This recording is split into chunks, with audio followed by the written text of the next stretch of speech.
in the bucket, piss in the bucket, piss in the bucket.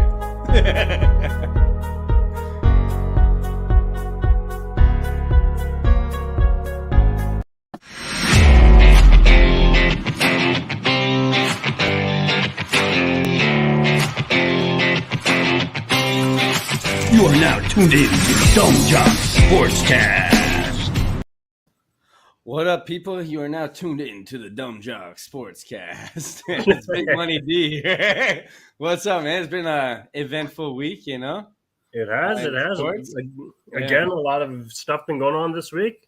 You know? Yeah, Champions League, Europa League. We got the Carabao Cup final today. We got the Leafs going into a slump and, you know, maybe coming out of it, but still, who knows what's up with these guys? We got a lot. We got lots to get into. Yeah, but I guess we'll start off with the Maple Leaf slump. Do you think? Okay, they were in a slump, so we'll actually look at their games, I guess, because we'll see their last few games played, and I want to see what their last games and the scores, because I know they were just in a slump and they just had to score 10 goals to beat the Red Wings. What do you think of that? I think it's sad. I really do. I think that this is typical Leaf, exactly it. That's it. That's typical Toronto Maple Leaf hockey. It's a team they should not be struggling to defend against. Detroit is not a powerhouse team right now. They're rebuilding. Yeah. But like we said, you shouldn't have had to put fend off they were winning 7-1 and almost blew that. You shouldn't have to fend that off. Dude, they had to. I was making fun of to my girlfriend. I was like, "Holy shit!" They had to pull their goalie, and then all of a sudden, Jack Campbell lets in all these. I was just like, "Oh my god, he's getting pulled now." I'm like, "What is this?" And it's just like, so we'll look at their last games here. So they were in a slump. They lost to the Blues, and the Blues game is what we were talking about before. It's that's like a playoff game. Like they lost. Pretty much, yeah. The Blues are playing, like you said, playoff hockey right now. And then when they lost to the Canadiens, again, the same thing. It was like last year. It gave me flashbacks of last year. I was like, oh, these Canadians are coming back and making the playoffs. Who knows what's going on with these guys? And they played playoff hockey and beat Toronto. And same with the Blue Jackets. They grinded one out against them. And then we kind of won against the Wild, which was good. We seen Matthews actually give away the puck. I mean, not give away the puck. Didn't guard his guy. Didn't guard his guy right, and he scored. But then 20 seconds later, Matthews come firing up down the middle, takes the puck himself and scores, and he scores 2 goals that game, and they end up winning, right? Yep. So, I mean, that was all right. That was good to see from Matthews, seeing that heart and saying, like, now let's get one back, Yeah, shake it off, especially when, he's pretty much a guy who turned it over, right? Yeah, then we get this game. Then we get this game, 10-7. They're up 7-1, and then they almost blew it and lost. They had to pull their goalie in the middle of that third period. They scored like 6 unanswered goals, I think. Yep. Detroit, and so look at this. So they're oh damn, he didn't even get the hat trick, Lucas Raymond, eh? No. They didn't give it to him. He tipped it too. He should have got. Yeah, that's probably the assist. Yeah, they stole it from him. But still, hey, three points. 3 points. Yeah, 3 points. He's one of the favorites for me for Rookie of the Year. So if it ended today. And then Bunting with 5? Yeah, then look at Mitch Marner. Got 6 points last night. Yeah. Bunting got 5 points. Matthews only got 4 points. I mean, that's good. Still, it's not like only, it's still pretty good. But there's a lot to say about that. I think so, right? Oh, absolutely. My biggest concern with not only the fact that they almost blew this was, like everyone's been talking today about the game. Yeah. Where was your captain? Where was Tavares on that score sheet? Yeah. 0 points. 0. Yeah. Yeah. No goals, no assists, nothing. That was our next topic here. John Tavares in his recent form. It's a little concerning because think about that. What you just said. You had 10 goals in a game and your captain couldn't even contribute anything. Yeah, and it's like shots on goal, big whoop, but who cares? Yeah, like he has 49 points this year. I got that part. Okay, guys? I got that part. But let's just say 49 points. And he hasn't, like, since he's came back, he's got like I don't even know how many points he's got since he came back. Probably not much, right? No, Yeah. I'm not seeing him up on the score sheet right now as often as Marner, Matthews, No. even Bunting. I'll put Bunting up there. Those are your guys who are contributing more often. Yeah, like to me, the Leafs second line is concerning. Well, their whole team except for the first line. If the first line, it seems that the first line doesn't score, they're nothing. All you got to do in the playoffs, shut them down. That's it. There's nothing to worry The about. way this team is playing right now, absolutely. They're nobody on that team seems to realize that we're what. Yeah, I'll say pretty much right now we're into March. Yeah. We got what? Month and a half, a bit to go, make up some canceled game or postponed games, and it's not looking good for the Leafs to be struggling this late into the regular season, because that's going to carry over into the playoffs. Like, look at that. It's going right now, the way I view it, it's going to be another first round exit if you guys keep playing this way. Yeah, for sure. I don't see. I all I see is Matthews with Hart, and I see Bunton with Hart too. Bunton's for what was a player who came in as a fourth liner, third liner kind of grinder. Yeah, a guy that's never registered more than a game. No, exactly. He racks up 5 points, no problem last night. Yeah, Bunton, Matthews, Marner, like we said, had huge nights. But the Detroit player, Lucas Raymond, he also had a huge night too. And it's like, to me, it's nice to see this. Like those guys, like, I guess when they're hot, they're hot. But it's like, what happens with the rest of the team? Why couldn't they? Why did they let 7 goals in? I seen Jack Campbell with all those blunders. And there were a few where they were kind of ones he should have had, and ones that were the gimmies and all that. Easy. Because some of them were just literally Detroit just lined up, shot it, and he had a clear view of the play. It wasn't like he was screened. No, and he was like 1 or 2 seconds delayed in that. And I'm like, what's going on here? There were, I think, out of the whole game, I think he let in 2 goals that were bad goals. They were deflections. You can't blame him for that. And the giveaway, yeah, like you can't blame him for that. But I mean, yes, you should be able to stop it. If somebody gives it away and it's a breakaway or it's a 2-on-1, 3-on-2, whatever. I get that. But a deflection I find is a little bit more harder because you don't know what way that puck's going to bounce off, right? Especially when it's from 2 feet in front of you. No, exactly. Bounce it off anybody. Like look at the one Carolina.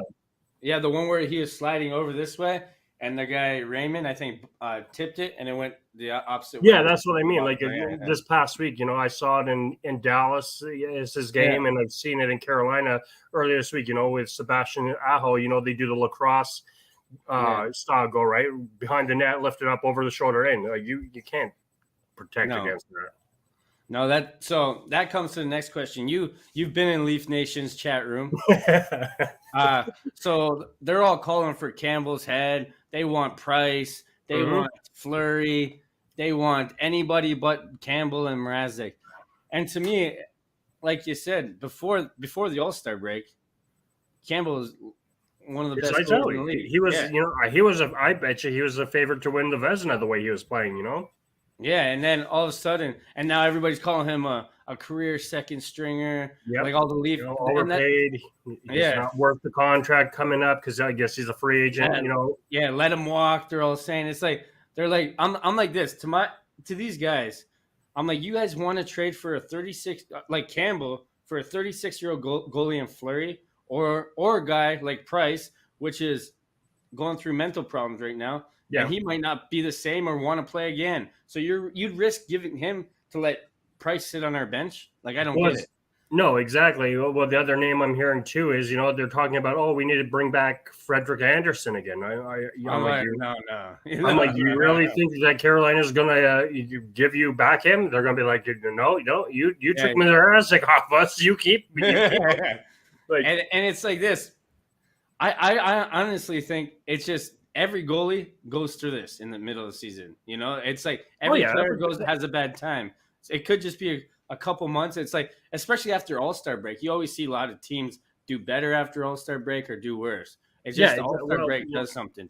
Yeah, exactly. It's the same with, like, look at Pittsburgh with Tristan Jarry, right? The guy, same idea as Campbell. Like, they both were like 20 wins before the All-Star break or just after the All-Star break.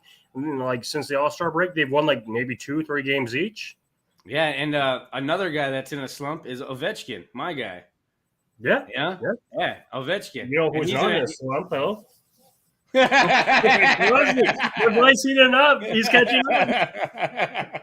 No, but yeah, it's pretty crazy, man. So saying after last night's display, what do you think about this question? Should Matthews be appointed captaincy and maybe Tavares maybe sit the butt and get his thoughts together, maybe? Or do you think that'd do more damage on his confidence and career at this point? I don't think Matthews is ready still for the captaincy. I really don't. I think the A is as far as he's ready for right now. I still don't think if they, like, let's say you either trade or let Tavares walk, and you kind of go, who do we give it to? Is Matthews already? I don't see the leadership for Matthews. I really don't. I still see I see the Wild game. That was leadership to me. He didn't smile. He didn't celebrate after his first goal because he gave away the first goal. No, exactly. And there's glimpses of it. That's what I mean. There's glimpses. I'm not saying that he's not a leader at all, but I don't think he's somebody who can rally a team. Let's say he was the captain. Let's say we give him the C, and you guys go to the playoffs. Let's say you're down 3-0, 3-1, 3-2 in a playoff series. Do you think the players respond well enough to him to kind of bounce back more than Tavares? I don't think so. Not at least this point. And let's just say this to everybody that's watching. When you get appointed to captaincy, there's lots of duties that you have to do in the locker room and think about, work on strategies with the coaches and do a lot of things, make sure the morale's up. So that all that extra workload on Matthews could harm his game. You don't if it puts more pressure on his mind, it could actually, he could be a worse player if he becomes captain. That happens to people, When exactly. they get appointed captain, that they become worse. And that's what I mean. I think right now it'd be too much for him right now. Like, it'd be, can I see him being a captain eventually? Yeah, I could see it, but he's still a young guy. I don't know why everyone's rushing to make him the captain right now. Yeah, I still say a year or 2 years max before we're ready to give him that. And let's just say Tavares gets traded, and they needed a captain. I would say give it to probably a guy like Morgan Riley just for now. Morgan Riley. Maybe he's not the best, but he's a guy that shows some sort of leadership. Morgan Riley. Hell, I'd even look at giving it, Kerfoot. Yeah, Kerfoot, little Kerfoot. Just, it gets a little work. Just that veteran leadership. He's been there, he's done it. Yeah. Who else are you going to give it to? Marner? Yeah, you definitely ain't giving it to Marner. Yeah. Damn. No, I'm joking. Yeah, but here's a little heavier set one. Leafs Rodion Amarov diagnosed with a brain tumor. That's pretty sad, actually.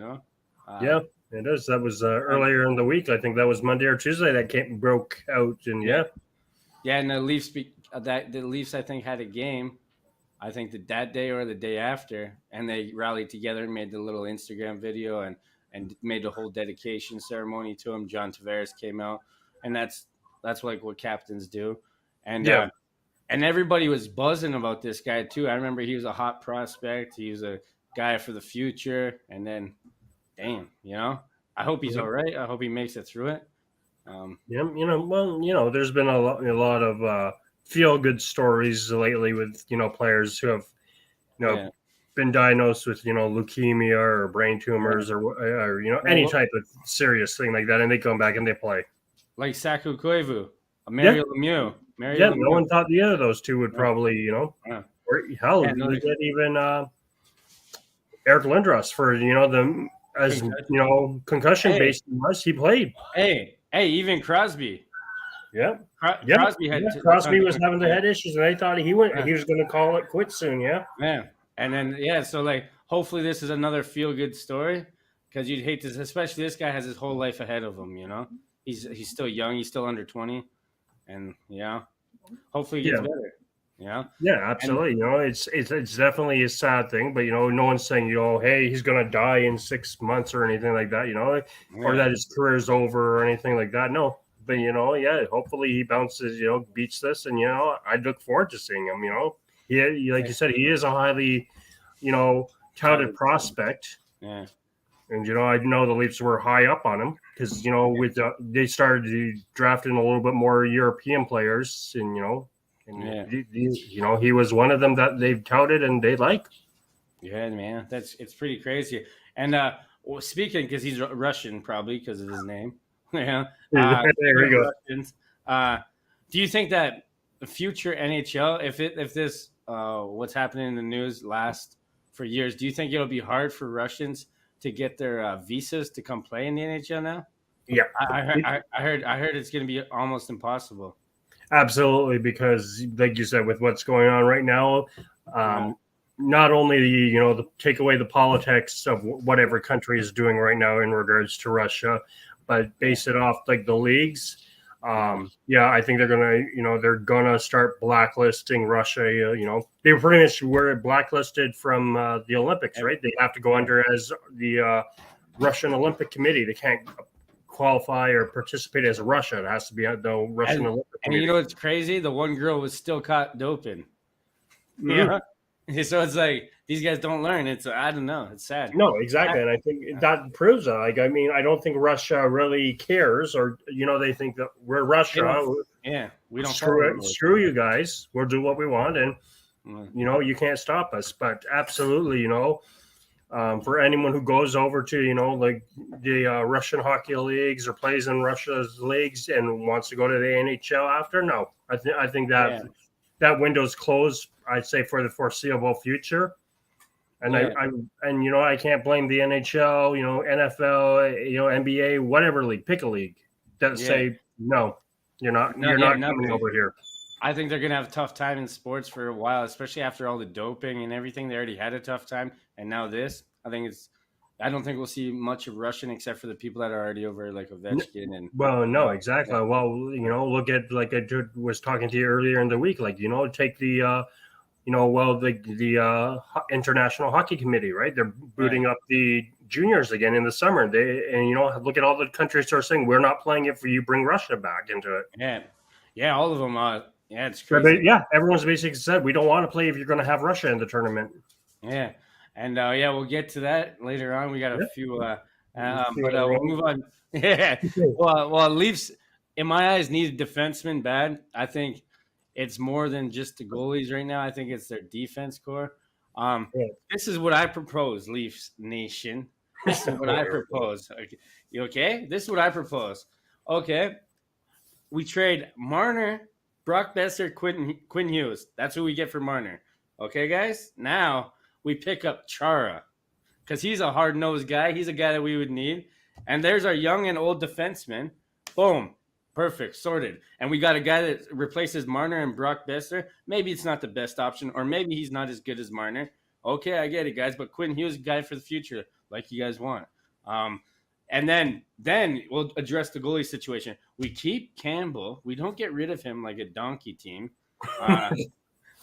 We trade Mrazek maybe and a Justin Hall for one of those old goalies that you guys think will make our team better, like a Price or a Fleury. But I still don't think those are the guys for us. I don't think that we should get a Price or Fleury. I think we should get a different goalie. But I like our goalies. Like, I think Mrazek just needs a little time to adjust, and Campbell is just going through a bad time right now. We'll get off his back, And, what do you think of that? What I just said, Chara. What do you think, Chara?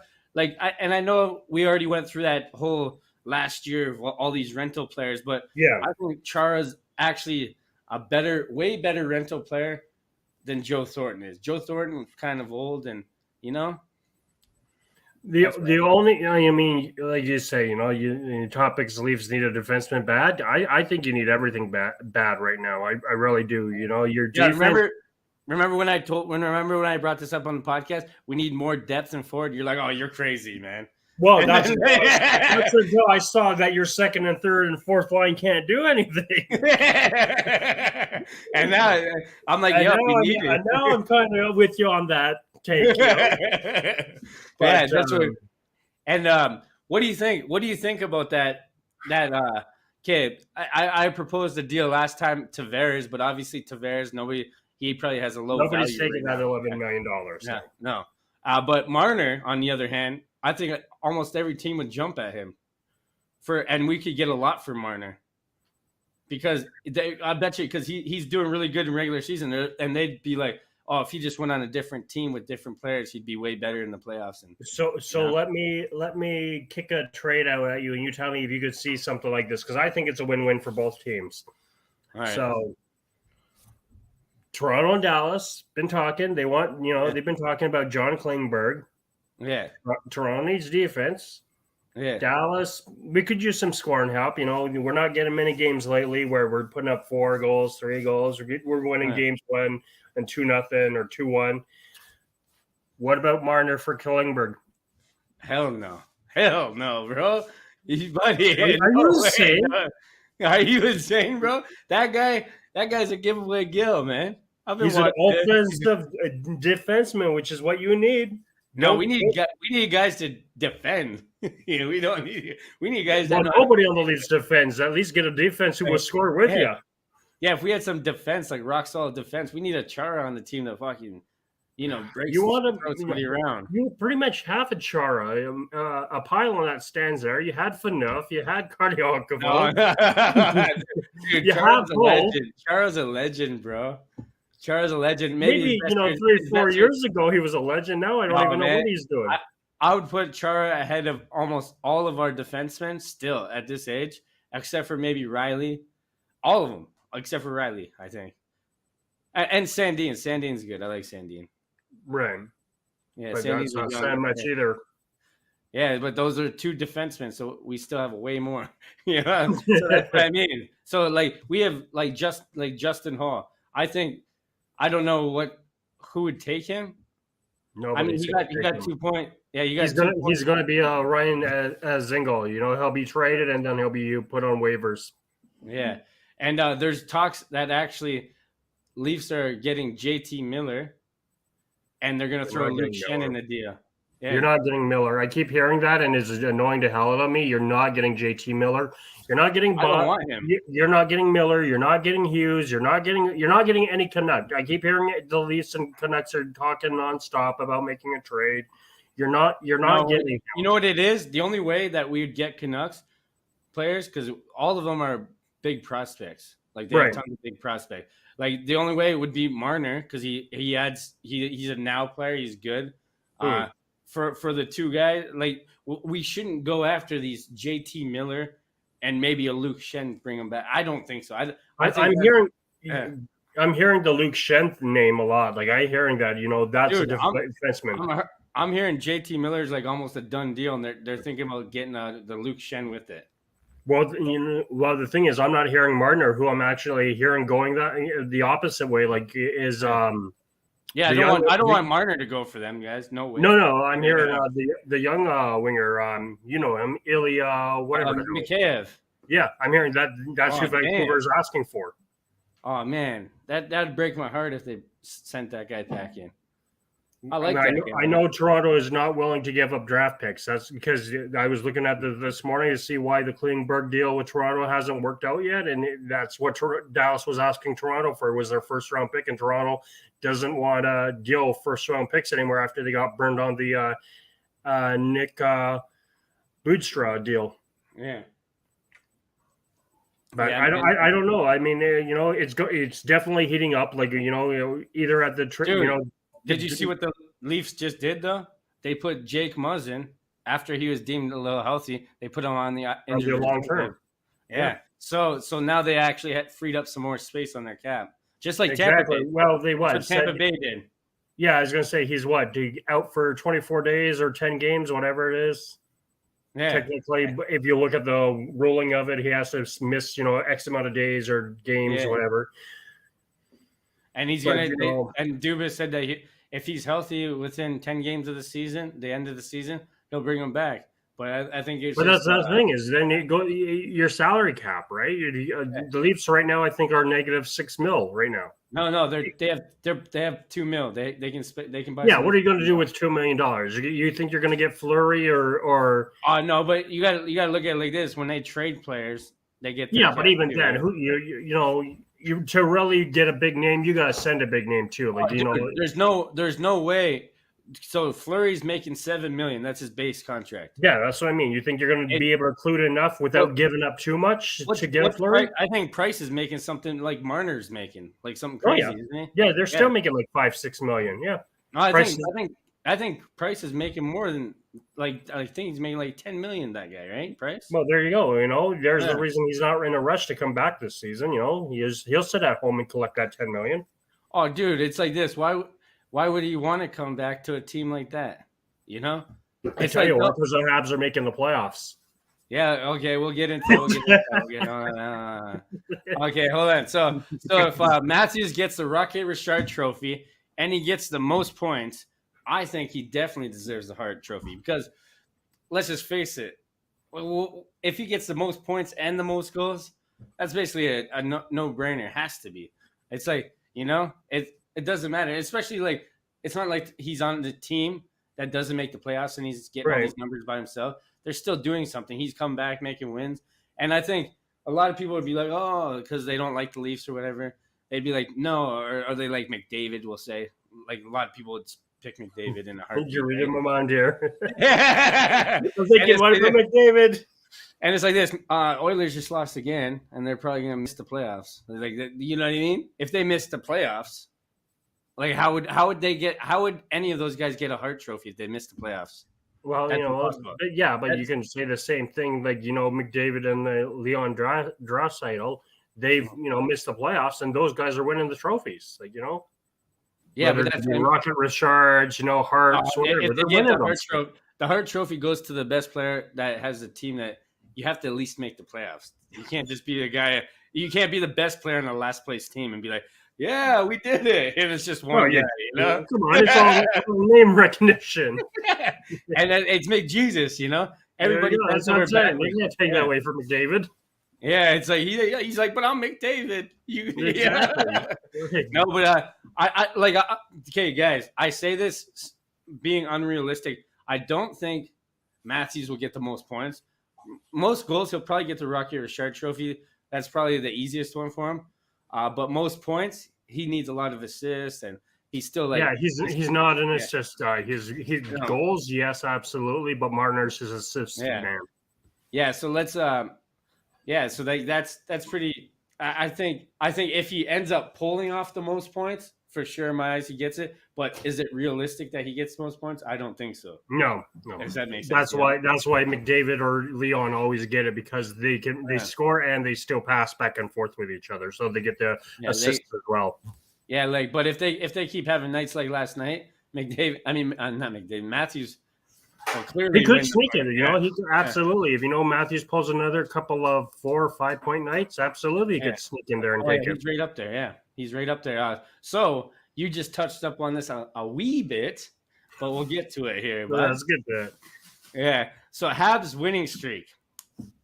So we're gonna actually look at the Habs here because we want to see their winning streaks and their games that they just played because why not, right? Did I push that dagger into Leaf Nations, eh? Yeah, hold on. I actually don't have it. I don't have it up. God damn. Yeah, hey. So here, let me get this up. Here's so Montreal just beat the Leafs like we talked about. Yep. Do you think that what do you think on their chances of making the playoffs? It's like a realistic opinion? Yeah. No, too far. You're still sitting wild card right now. You're sitting at Washington holds the second wild card with 65 points, and Montreal's got one more game played than Washington, and they're 32 points behind them. Not happening. Yeah, so I finally got their games of technical difficulties. I didn't have it up, but we got 4-0 against Sabres. I mean, That's absolutely. They're on a 5-game winning streak. It looks good. This team was when we talked last, they were at 8 or 9 wins. Yeah. I think. Well, what their coach is Martin St. Louis, correct? Yeah. And so they're on fire under him. Yeah, I was going to say, they seem to be responding to him. So playoffs this year, no, but I think buy into the system by the end of this season and come next year, I think you'll see the Montreal team that went to the Stanley Cup. I think they're buying into him. That's why everybody was painting them as sellers this year. I don't think they're going to be. I don't think they'll sell as heavy as they were going to a couple of weeks ago. No, you'll still get the the big name was gone, which was Tyler Toffoli, right? Yeah, but that guy didn't work out. He probably had to not when he came to Montreal. He put in he had his games here and there, but he wasn't what Vancouver fans were actually bent out of shape about that trade. They loved because they were really eager to get to Tyler Toffoli. But even then, the Ben Sherratt, that was the name, and I'm not even hearing much movement on him. They very well could say, "No, you're staying put with us." Yeah, and I like the Montreal Canadiens. So they beat the Blues 3-2, which the Leafs lost the day after that. Canadiens beat the Islanders, which Islanders are a tough team, just because they have all their players are pretty good. But then they came back and embarrassed the Leafs in Toronto. It gave me flashbacks of last year. I was like, oh shit, 3-1. We're done. We're done. We were just up 3-1, But then they came back, beat Sabres, which whatever to me is Sabres are Sabres. And then yesterday knock off the Sens. Yeah. And then they knock off the Sens, man. And and then who do they got next? The Jets. They could beat the Jets. Yep. The Flames might be a little harder. The Oilers, and then Canucks. They could beat the Canucks. So they could. Yeah, they could. Out of those next couple of games, really what the toughest game is, like you said, Calgary. The other 3, they could very well take those. They could be on an 8-9 game win streak. Yeah. So let me ask you this. They don't make the playoffs this year. It's impossible to me. Yeah, honestly, they're too far. 30 points back there. Yeah, that's what I was saying too. Because even though it gives us Leaf fans like nightmares and flashbacks, it's unrealistic for them to come back this year and haunt us in the playoffs. Yeah, because you know what, even you got to win. Even if you win the remainder of that, 60 points, and Washington isn't going to do anything in those other 30 games. They're going to go on a 15-game losing streak. Yeah. And it's impossible. It's an impossible. They'll make a run for it, but if I'm Montreal, I'm not going to really, not that I believe in the whole tanking thing, but I don't want to jump too high up there because I still want to get a decent prospect too, right? Yeah. So this bozo said to me, he said, trade Marner for Price. Yep. And I was just like, why would you trade for an old goalie? And then he added, Lehkonen and Arthur. But I'm like, then again, who's gonna play in Marner's spot? What don't these guys get? You can't just trade everybody for goalies or what? No, exactly. Goalies or forwards or whatever. You still gotta. You trade a defenseman for a defenseman usually, unless you have an abundance of them. Exactly. It's one for the other. Exactly. Yeah. And if you're trading Marner for Price, I want to see Suzuki or Caulfield come back, or somebody like that. And that's probably damn near impossible. I was gonna say you're not getting a Caulfield or but that's who. Yeah, that's who you'd want. You wouldn't want these average defensemen in my eyes. No. If you could get, like you said, if you can get a Romanov for over a Ben Sherratt, absolutely. Yeah. I'm taking Romanov. Yeah, exactly. So here we go. Dallas. Here we go. So let's look at Dallas. Let's recap. Let's look at my boys. Big D. These guys. Hey, look at this. I love their jersey. I got a Dallas Stars jersey. I got a Tyler Seguin jersey. Nice jersey. Yeah. I'm not a hater. You can't. Look at that, a nice W today. So we'll start off on February 18th here. Yep. We got February 18th. You guys see this one highlighted? That's 1-0 games rare nowadays, huh? Oh, absolutely. Yeah, you'll never see that. Yeah, that's some tight defense, or was it good goalies? I don't know. Did you watch that game? That one there, yeah. No, it was. It wasn't even so much good goaltending. That was actually more of a sloppy game. I watched it. It was not. It was like, who wants to really win this? Yeah, so it's just someone just scored. Let's go home, basically. And then the Yotes, they lost. Yep. Which that was a stinger. That was a stinger. Yeah, because you're going into that game like, okay, this is a good. 3. We've been knocked off the Blackhawks. We're going to take down the Coyotes, and then Coyotes had their way with us. And you come back and beat Shifley and the boys. Mm-hmm. And in overtime final, that's pretty good. So 2 overtimes. So the first one was a shootout. That's crazy. So they had 0 goals the whole game. That's wild. That's a boring ass game. And then they come back here. Who's the leading goal scorer on Dallas right now? I want to say after today, it's Rupe Hintz, I believe. I may be wrong, but I know he's up there in the 23, 24 goal range, but I believe he's up there as one of the highest goal scorers, at least. I know it's not like Jamie Benn like he used to be, or even Tyler Seguin. Yeah. And then they lost the Predators, and then they came back and won today against Buffalo. Beat the Sabres. So we'll look at their players here. Which guy's the most? When you look at this team here, which guy is like Ben Bishop? You have to be thinking. Do you like Ben Bishop? He's not on the team. Retired now. Yeah, he's retired. But why do they have him here? Hey, that's what I was wondering. So who's your leading goal scorer? Miro? No, not Miro. Yeah, he's up there, but he's not. I think it's Dude, I'll get Robertson. I know Robertson's up there for sure. I'll get this guy if I was the lead. It's Miro Hiskinen. What? Yeah, right. Hiskinen from us. Oh, dude, how about Ryan Sutter and all these guys? You know what? I wouldn't be too. I was asking you about that earlier. If you were to pick a player, who would you be? Upset to see leave or not leave? And Ryan Sutter was our big signing for us. Like, I think he signed with us for 3 or 4 years. Like, this is his first year with us, and nothing special. Like, no, I'm not seeing anything great that we really need him. So, if he was traded, I'd be fine with it. I'd say, okay, see you later, man. So you got Robertson, Seguin, Jamie Benn, Braden Holtby, Klinberg, Pavelski, Oettinger, and then you got Radulov, then you got Hiskinen, then you got Ryan Sutter. It's not like you guys have a bad team. No, I'm just looking up. So it was Hupe Rintz with 23 now. Jason Robertson has 22, and Joel Pravinsky has 21. But our leading points is Pavelski with 55. Damn.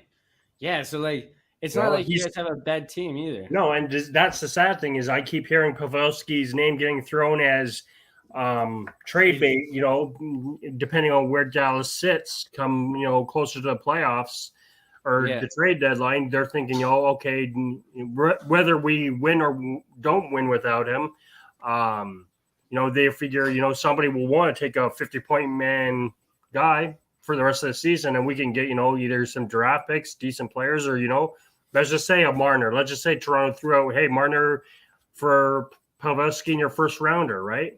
Yeah. It could happen, I wouldn't want to see it. I'd love Pavelski. I don't think Leafs would give away Marner for anybody old, or I think they'd have to give away for multiple players. Marner's one of the top players in the league. His value, his stock is worth too much to get. If it was like what the Raptors did with Vince Carter and gave him away for like a bag of basketballs, I'd be absolutely livid. Like, don't get me wrong, I'm open to a Marner trade, guys. Yeah, I know everybody would kill me over that. I'm open to it. I want at least 2 solid players coming back. That's it. At least 2 solid players. And, right.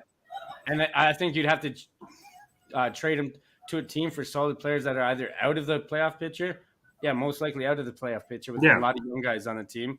And that's why I see Vancouver as the guy him going to, because I don't know any other team that is out of the playoff. Or maybe what's the other team where Subban plays? Oh, damn, New Jersey. Yeah. I can see him maybe getting, but I don't think they'd do that to Marner. Trade him to like the Devils. That'd be a low blow. Yeah. Yeah, fair enough. But hey, it's all about being a business, right?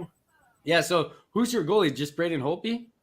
Holtby and Jake Oettinger.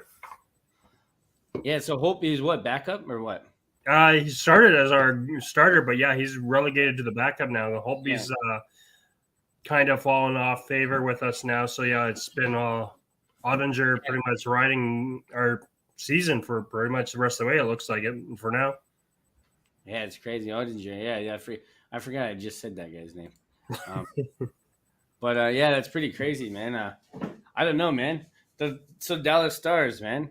I mean, right now we're tied after today, like you said, with Edmonton losing and us winning. We're actually tied for that eighth spot for the wild card right now. Edmonton gets it right now based off of goal difference, but I looked at the schedule the rest of the way between the two, and we've got the easier schedule, and I think we got 1 or 2 games in hand over the so I think that 8th seed's going to come down to us or Edmonton. So look for us or them to be busy at the trade deadline. So this is my thing. Will the Stars make the playoffs? And Absolutely. if they do, if you say yes, I already knew you were going to say yes. Do you think they'll do damage, or do you think it'll just be like, it's a step up from maybe last year? I don't know. Oh no, we absolutely cause all kinds of chaos in the playoffs. That's Dallas' style in the playoffs. Every time they make it, they cause. Like I said, basically, I like to call it organized chaos. People say they just go in there and they slam their weight around and they check and they hit and they slap shots where everywhere they got stellar goaltending.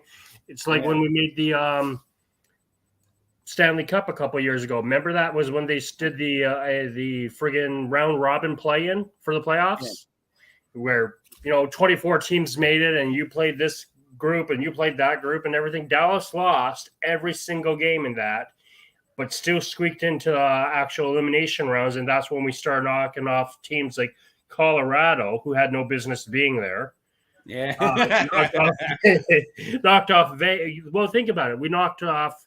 I'm pretty sure this is how we win. We knocked off Calgary, then we knocked off Colorado, then we knocked off Vegas, and then we took Tampa Bay to 6 games. Damn. So speaking of Colorado, actually, because I forgot to put this in the notes, Brad Marchand gets suspended 6 games for giving Jari a love tap, which is like, he's a repeat offender. Of course, he should get suspended. He should have got more in my eyes. But when you see a guy like Nate Mack two-handed ref in the thighs because he tried to hit somebody else, he gets nothing. Do you think that's like that's what I mean? Do you think that's another favorite?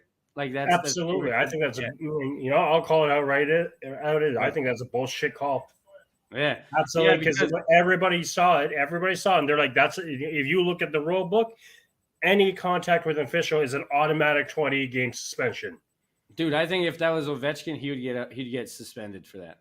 100%. Oh, hey, it would have been anybody. Crosby, Ovechkin, even hell, all for McDavid. If McDavid did it, No, McDavid would never get suspended for something like that. Oh, they do. They do it. They got to make him.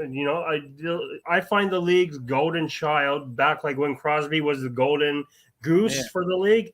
That's how they view McKinnon. That's why he didn't get anything.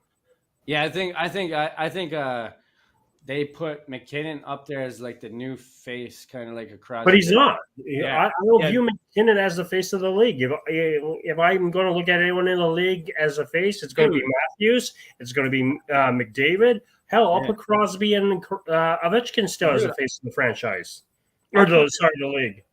Yeah, look at. I don't put Nate Mack up there at all. I hate him. Look at his team. His team's stacked. Of course he's going to be. Yeah, of course he's going to be. Like his whole team's stacked. Oh man, I'm with you there. I think they should stop doing that and trying to find a new Crosby and Ovechkin kind of guys.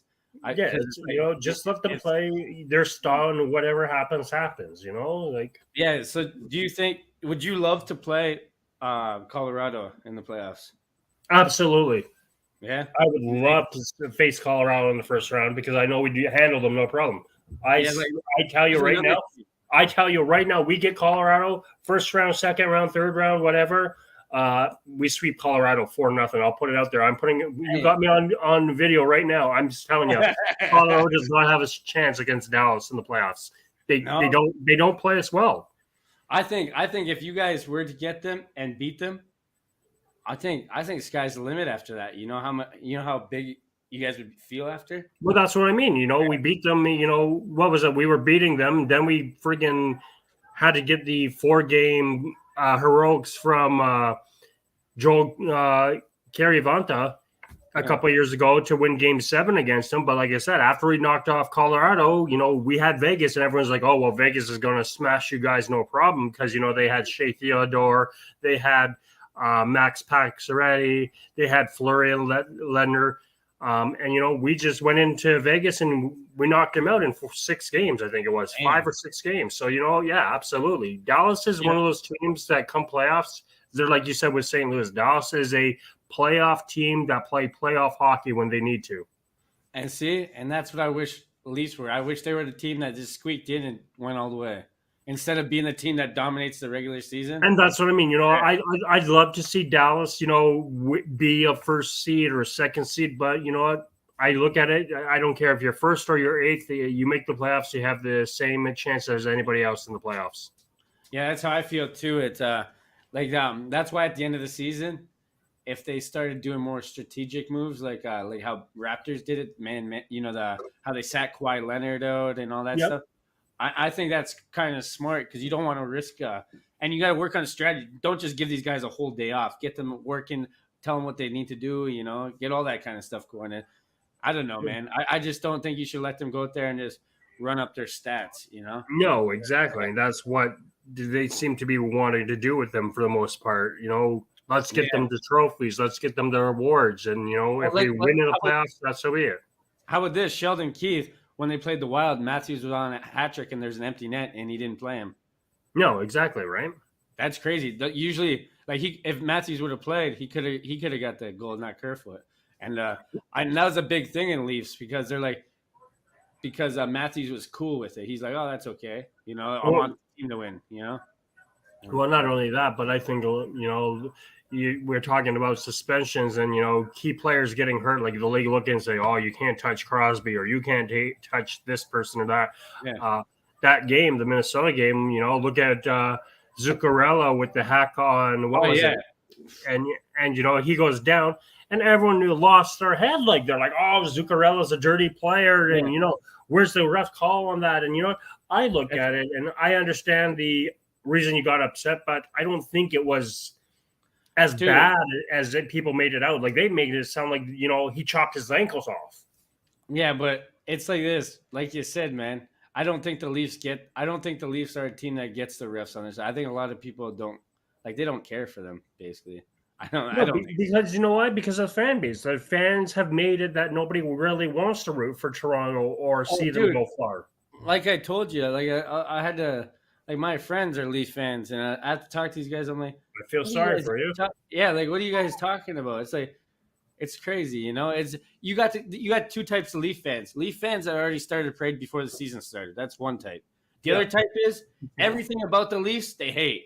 No matter what. Yeah, that's what I mean. You'll talk to a Leaf fan. Oh, I hate Dumas. I hate Keefe. I hate Tavares. I hate Matthews. I hate Marner. Like you said, beginning of the year, this is our year. We're going to the Cup.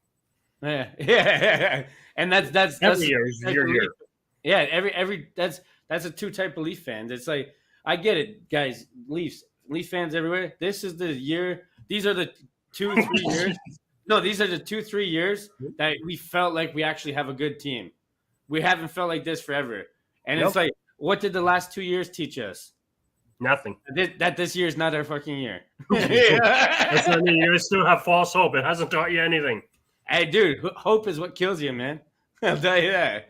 And hope kills you, but you got to be realistic, too. Yeah. Look at me. I'm a Stars fan. I know I'm not going to be a number 1, number 2 seed. I just hope we make the playoffs, and I'm happy. Oh, dude, I'm a firm believer in if you have a lot of average players instead of just 4 superstars like the Leafs. Well, look at Look at when what was that? Vegas put their team together. There was a bunch of no names, and everyone's like, "Who's this? Who's that? Who's this? Who's that?" The only person anyone knew was Fleury. Yeah, look at Montreal last year.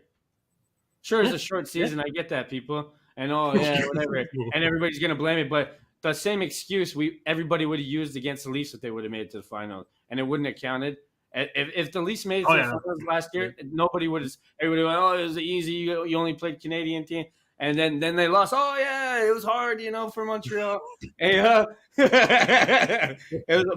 But you got to hand it to Montreal, man. You can't use that against them when we wouldn't. No, but like you said, especially it was the Toronto fan base that was like, "Oh, they just had a hot goalie." It's Gary freaking Price, one of the best goalies of all time. Absolutely, that's why they went as far as they did. Are you going to knock them because they have one of the league's best goalies of all time? I'm like, no, it's because they came back and won that game when we were up 3-1 in the series. And then that's when we all dropped our heads not us, the players, and dropped their heads. And we're like, here we go again. As soon as we lost that game, I'm like, no, as soon as they came back, I'm like, and we went to overtime, I'm like, well, here we go. We're out. And everybody's like, you're crazy. We're going to beat them. I'm like, we're not beating them. You can tell all their emotions just changed. It was like they just so left. They just gave up almost. Yeah, absolutely. Like you just, like you said, it was the same attitude with Boston series. It's the same attitude with Montreal. Like, if it doesn't go the way that in their mind it should, dude, then absolutely. Remember Boston a few years back when they should have actually won. Yeah, and then they didn't. And I was like, and that's when Chara actually punched John Tavares in the face, and nobody on the Leafs did anything. No, that's what I mean. Like, they're like, all right, whatever. They're like, got punched in the face. All right, let's go home. They're like, look at Chara. What are we supposed to do against them? And that's the problem. That's no heart. If that was my player, and I'm getting paid millions, I'm going to attack that. I don't care if it's a dirty hit. Yeah, that's why that Kadri is a gym. And you're breaking up. It's done, huh? Can you hear me? Can you see me? Yeah, right. You're back. Oh, there we go. I thought I was so excited the internet couldn't keep up.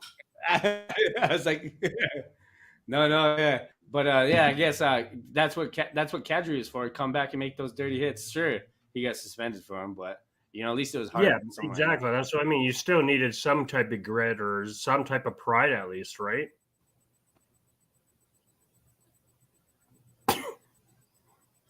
You got it again? Oh, damn. I just saw a smile with a beer in his hand. Buddy. This is third world. Damn, man. Yeah, I was doing this yesterday, my internet. I don't know what's going on here in Argentina. Maybe Russia's attacking me because I was just about to say, Russia cut it off your internet.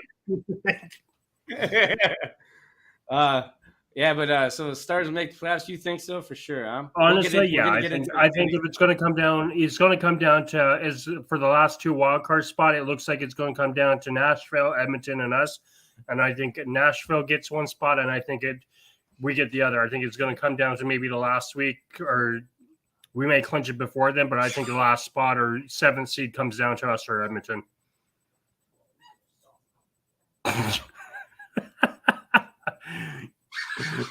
Yeah.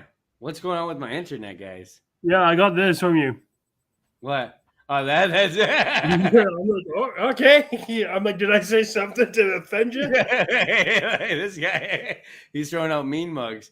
But like I said before the internet cut off here, oh man, it did this yesterday. Actually, though, Russia shut down my whole computer yesterday. Can you believe that? During my live stream, my whole computer shut down twice. So we're gonna look at the standings. I thought you were gonna say we're looking at Russia. No. I ain't got that kind of intel. There you go. Eh? But so we'll take a look. Every week we look at the standings because why not? In the Atlantic Division, again, like I think we both predicted, it's basically going to stay the same. Yeah. Look at I don't know. Look at you. You're not too far behind. Florida. Same with Tampa Bay. Those top three could move around. No, I think unless if we heat up and Jack Campbell, gets starts back protecting the net. Yeah, not just Flunder and everything. But yeah, like I said, those three are at the top. Bruins are probably there, and I don't see anything changing. No. And this division, Penguins, Hurricanes. Hurricanes have 2 games at hand. They're probably gonna. They're gonna finish first in that division. Yeah, and I think the top 4 there. Top four. I don't think Blue Jackets or anybody. Islanders, Flyers, Devils. None of them. Well, I mean, the Blue Jackets still do got 2 games in hand for to overpass Washington. They pass Washington? Who knows? No, that they'll only have 59 points. Washington has 65. Oh, yeah. So that's it.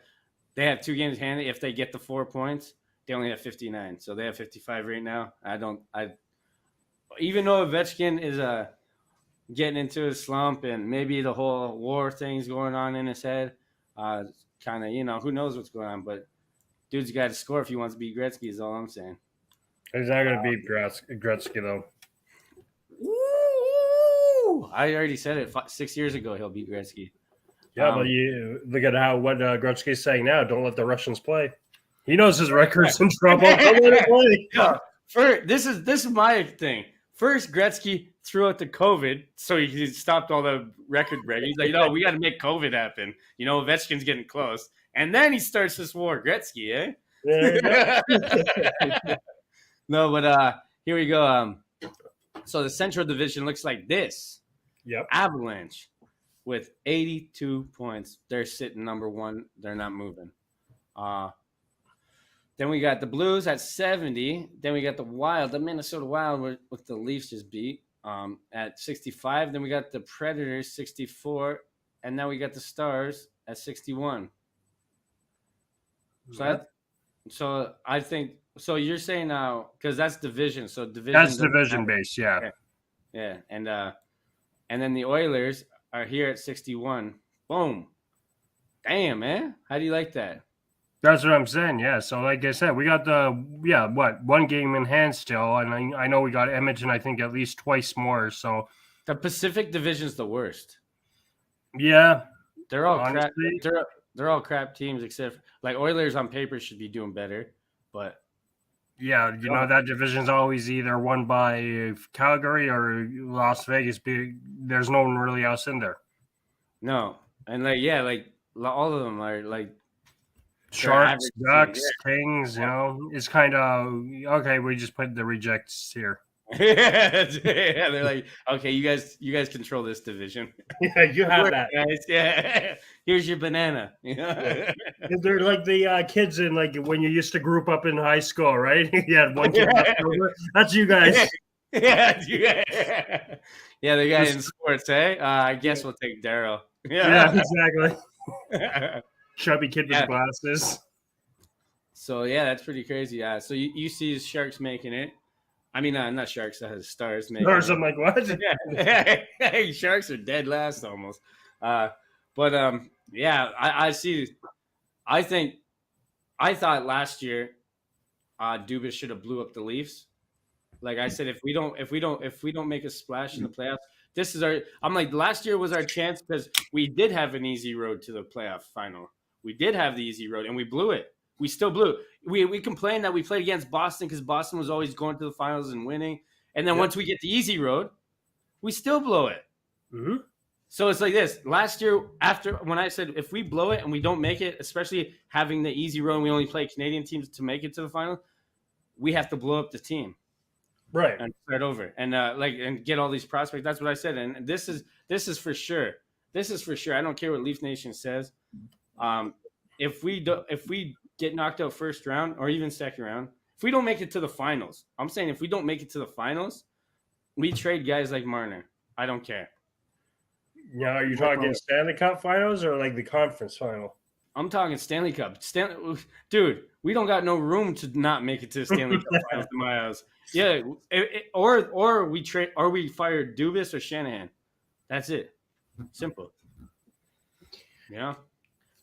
But Dubas is there. He pretty much cemented his job because it's like, who's going to come in after him? He already gave away all the draft picks and everything. He tried to win it last year, So it's like, he has the opportunity again, probably. Bro, yeah, exactly. I was going to say they won't fire Dumas. No, they can't. They're too much invested in him. So we're gonna look at the scoring leaders. Scoring leaders are always fun because I love Matthews. But NHL stats, Papa. So here we go, boys. Let's check it out. Oh, who's on number one guy? Mr. Austin Matthews. He was just sitting actually 5 goals behind Draisaitl 3 games ago. Yep. And then he just came back and now he's doing good. I think him or Draisaitl are clear favorites to win the Richard Trophy unless if something drastic happens, like they both get injured. So the assists, 57, Jonathan Huberdeau. Nice. But McDavid still sitting pretty at 75 points. Matthews is only 7 points behind. Like Davis pointed out, my good friend Davis over here, he pointed out, he said that he'd need a couple more. At first, when he said this, I was like, nah, man, this guy's a hater. But then when you look at the points, he does need at least, I would say, two 4-point nights. Yep. And then if he gets, is it going to happen? Not likely. No, like it could. It's Matthews and Marner. You know, if they run up the score again, they could on a poor team. But it's like, how many of those do you have in the season? That was let's get it out of the way, guys. That was Marner's first hat trick of his career. Yep. So will it happen again? I don't know. We'll see. Unless if Matthews scores like 5 goals. Exactly. Or unless you play Detroit again. Yeah, unless we play Detroit or Coyotes for the rest of the season. Mm-hmm. And that's not going to happen. And my guy Ovechkin here. Where's he at? He's been at 31 for so long. He finally got 32. And like I want to look at we're gonna look at the rookies later, but I want to look at the. So remember Jack Campbell and everybody. Jack Campbell was sitting all up here on all these save percentage and everything. Now where's Jack Campbell? He's not on the list. Exactly. Yeah, shutouts. Damn. Jack Campbell still has 4 shutouts so this season. That's not so bad. Damn. It's not so bad, but it could be a lot better. Like you said, he could stop something once in a while. Yeah. So Kadri still has 66. Mikko Rantanen has 65. Johnny Gaudreau has 65 points. Kirill Kaprizov. You love this guy, don't you? Who? Kaprizov? Oh, yeah. Yeah, he's going to be the face of the franchise after Ovechkin retires. Do you think he'll be like an Ilya Kovalchuk kind of guy? Yeah, I don't see him as talented as Ovechkin, but compare him to Ilya Kovalchuk, yeah, probably maybe a tad higher up, even better maybe than Pavel. Yeah, Pavel is a beast. So Pavel is like one of a kind. That guy scored like 50 goals every year he played in the NHL. And he only played in it for 6 years or something. Yeah, exactly. But McDavid, he's always going to score, and especially with Evander Kane. Right. Yeah, these guys got lucky with that. I think they had a GM with balls, basically. So that's I don't know. I hope Matthews gets it, obviously, but we're gonna look on the rookie stats. Everybody, oh shit, here we go, here we go, boys and girls. The rookie stats. Like I said, actually, there's a guy from Nashville. I don't know his name, but we're gonna look at him. He actually, this guy right here, Tyler Janot or something. Oh yeah. Yeah, so he has 18 goals as well with Michael Bunting. Michael Bunting now is only 2 points away from Lucas Raymond, so he could get the most points and most goals for rookies. And if he gets both of those, then yeah, I think Bunting has to win it. But I still go that Lucas Raymond's going to win it. Well, I think Lucas Raymond. I don't think these guys should win it just because their names, Zegras and Seider. I don't think they should win just because who they are and they're big names. I don't like that part. But Bunting, I think because he has his age against him, that he literally, like goals to me, to everybody is the most important stat in hockey. But he literally, because of his age, is working against him. He literally has to get most points and most goals to win it, in my eyes. See, I view I view it the opposite way. I'm looking at. I think it goes by the points because let's say Bunting, you have 18 goals, but let's say he has 18 goals and let's say 3 assists. If he's not scoring goals, he's not producing. No, but I don't believe that. I think goals have always been the most important stat in hockey. Like I think assist. You can look at a lot of the assists. They were like touches off their back and stuff. I don't like that. That's why I think there should only be one assist, and it'd be fair. I get it, because it's like you can argue this: the guy that makes the awesome pass down ice from cross rink, right, and then the other guy passes across crease. Yeah, sure, okay, but it's like a lot of the times that's not the case, Right. And that's why I think hockey with the 2 assists per goal thing, I think it's the only sport like that, and I think maybe. Like, I get it because there's a lot of unsung heroes in sports that make all the plays and don't get the assist either, right?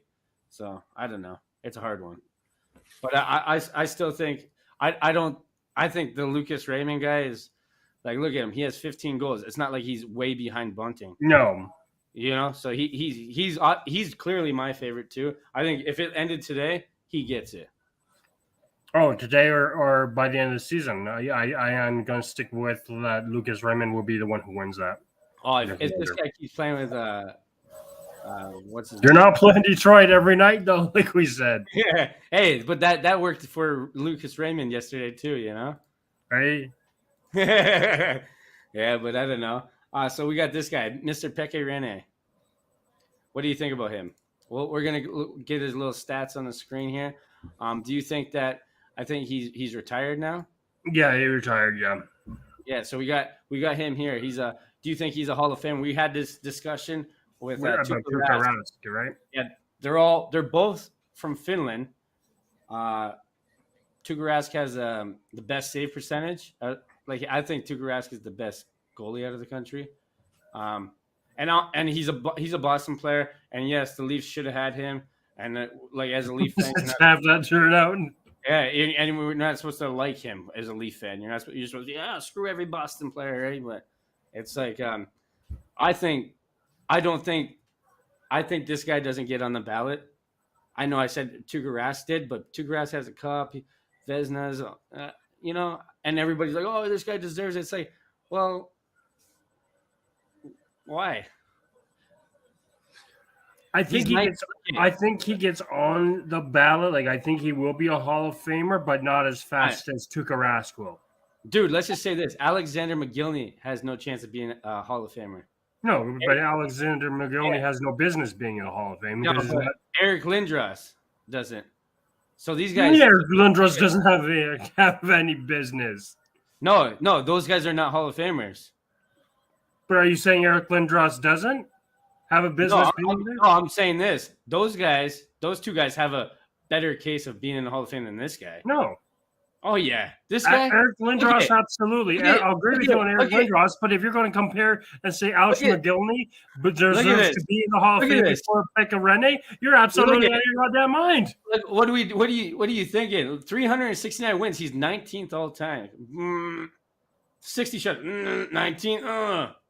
Get him out of here. Okay, so pull it up to the Leaf goalie. Pull it up to the Leaf goalies. Any Leaf goalie, and see where those Leaf goalies compare to him. What, the ones in the Hall of Fame? Are you crazy? Palmetier? What are you talking about? Johnny Bower has 6 cups or 5 cups. What are you talking about? The Leaf? I'm saying, are you saying that's Cujo? No, he's not. Raycroft. They're not in there. They're not in there. They're not even getting the run. But this guy, what you're saying, he automatically gets it because why? Because he's 19th. That's his best stat. A 19th stat. Come on, give me a break. 19th in all time is great compared to the number of goalies that come out. He's not even the best player. He's not even the best goalie in Finland. Screw that. Because you got Tuukka Rask. Yeah, but that's what I'm saying. And people are going to compare to Tuukka Rask. Tuukka Rask is getting doubted. The bar. Yeah, no, Tuukka Rask is getting doubted. He's third in history behind Ken Dryden and Dominic Hasek in save percentage. This guy is not third in anything. You don't need to be third. This guy is need to be first. You need to be This first. guy is the franchise of Nashville for so long. Yeah. Okay. He's a face of Nashville. Oh my God. Oh yeah, he's a franchise Nashville player. It's like saying that. Oh, like what do you mean? Who cares? It's Nashville. Like it's like John Van Beesbrook is better than this guy. I just can't believe that you're saying that Alexander McGillney deserves a Hall of Fame before Pekka Rinne. Oh hell yeah, bro! What? How? I need to know how you view that. How are you hating on McGillney? Because to me, McGillney was nothing. Nothing. What do you mean? He played on Vancouver and Toronto, and he killed it. So? Killed it. Look at this guy. He played on a team that never won anything. They So got did to McGillney. the Stanley Cup Finals. Dude. Did McGillney get to the finals? Did McGillney get to the finals? McGillney was a rocket, bro. You're hating on him. Did he get to the finals? Just because he's Russian. No, he didn't get to the finals. He didn't get to the finals. Pekka Rinne did. This guy definitely doesn't know. If his best stat is 19th overall, no. And that's not not for me. Yeah, no, he's getting in there. If Tuukka Rask is going to get in there, Pekka Rinne deserves to be in there. He doesn't know. Tuukka Rask gets in there, and people say he barely squeaks in there. If he barely squeaks in there, that's Leaf Nation saying he. That's not Leaf Nation. That's TSN people. If Tuukka Rask barely squeaks in there, this guy definitely doesn't get in there. That's what I'm saying. I'm not saying he doesn't deserve it. I don't think they're going to be. If Tuukka Rask isn't a first ballot guy, which he probably isn't, because you usually got to be a Stanley Cup winner to be a first ballot win.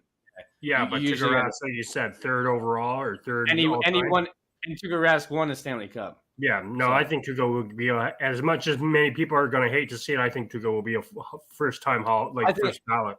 I think this guy's going to be on the one of the last, the last chance. Well, that's what I'm saying. I'm saying he's not going to get in there on his first or second try. I think later on, like the 9th or 10th, like last year of eligibility, I think he gets in. No, but it's like this. If he doesn't get in, I'm not going to be surprised. I'm not going to be like, oh, my God, the Hall of Fame. What did you do? I'll just be like, oh, well, it could go either way. That's how I feel about him. Right. I don't feel like it's like, oh, man, remember the days when Pekka Rinne was playing? That's not what I think. That's how I view it. I'll remember when Nashville was good. I'll go Pekka Rinne. I'm not going to go, who is it now, UC Saros? I'm not going to go, remember UC Saros? No, but when I'm like this, when I'm thinking about his era, I'm thinking about Carey Price and all these other guys. Not this guy. This guy went to the All-Star game all the time too. Yeah, that's okay. He went to 4 All-Star games in his whole career. 4. Yeah. Dude, everybody more than any Leaf player goes. I'm just saying. Who? Austin Matthews already been to 4. Yeah. I don't know. Yeah, that's actually a good one because that's good because it's debatable either way in my eyes. Like you'll find the people who say yes, he's a Hall of Famer, and you'll find people like you who say no, he's not. Yeah, well, I just think if people are saying that they're not giving it to Rask, you can't be like, hell yeah, I'm giving it to Rinne, but not Rask. No, that's what I'm saying. But that's why I view it as if Rask gets in, I think absolutely Rinne deserves it just as much. And it works the other way, but I think Rask won a cup, and he's 3rd in save percentage in NHL history. That's pretty big. I'm not disagreeing with that. That's what I said. That's why I say Rask should be all first ballot Hall of Famer because of those reasons. And he's young, and he retired win, and the fact, like you said, 3rd all time. Absolutely. Why should he not be a first time ballot? I know people hate that though, especially right. Well, it's because it's Boston. Yeah, and everybody hates Boston. So we're gonna look at this guy, Zdeno Chara. The guy that like the typical lurch guy. This guy actually just played the most games in the NHL for a defenseman. And you know what's crazy? Because I'm looking at this stat and I'm like, this guy, he can't be 40. He can't. Chris Chelios was 45 when he quit, or 44 when he retired. Yep. This guy can't be that old. You know? Mm-hmm. Damn. The time flies, man. I remember when this guy just came in, and he doesn't even look different to me. He looks like the same ugly guy, you know? Yeah. Like, dude, he only like 1,600 games, man. That's crazy. Oh, yeah, absolutely. Like, it's crazy. He doesn't slow down. I mean, he doesn't move, but He doesn't get faster, and he doesn't slow down. No, exactly. Yeah, but that's why this is a guy. I think. I think maybe he's won enough cups, so maybe and nobody owes him anything. But I think it's a guy that if he wants to move to a team that's a contender, I think maybe they should. I guess nobody owes him anything, so it's. But at the same time, just let him leave. You know, I don't know. I would love Toronto to get him, even though I get it, guys. He's a Boston guy, whatever. But I think he'd shake things up and he'd cause a lot of noise. It'd be like the guy from Boston that always used to throw everybody around like rag dolls is on the Leafs now. That's crazy to me. And I don't know. I'd like to see his ugly head in Toronto.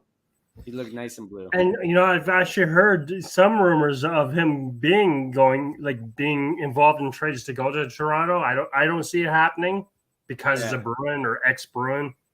Yeah, and this guy actually gets paid one of the lowest contracts too. No, yeah, so, he's playing like on a league minimum or like $1 million contract, nothing crazy, right? So it's affordable contract. I just don't see it happening. And that's why, if I was Dubas, this is the guy that I'd go after. Why not? I mean, but then again, Chara might be like, F you Leafs because I'm a Boston dude and I'll go to a team like Colorado or something, Right. Better chance there, maybe. I don't know. He's like, oh, no, I remember the Leafs. They always choke. I cannot go there. I don't know, but congratulations, Chara, man. That's old. Yo, what do you think about this? Since just seeing that, when Ovechkin and Crosby hang up their skates, aren't you going to feel old as hell? I remember being so young, it felt like when these guys came in, Yeah.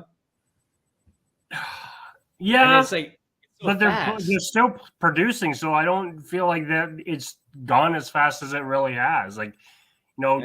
Ovechkin's got, like you said, 32 goals. Crosby's, I think, coming up on 50, 55 points. So they're producing still at their age. So I don't feel like it's... Yeah, but when they finally hang up their skates, aren't you going to be like, damn, man, that was fast? I feel like that.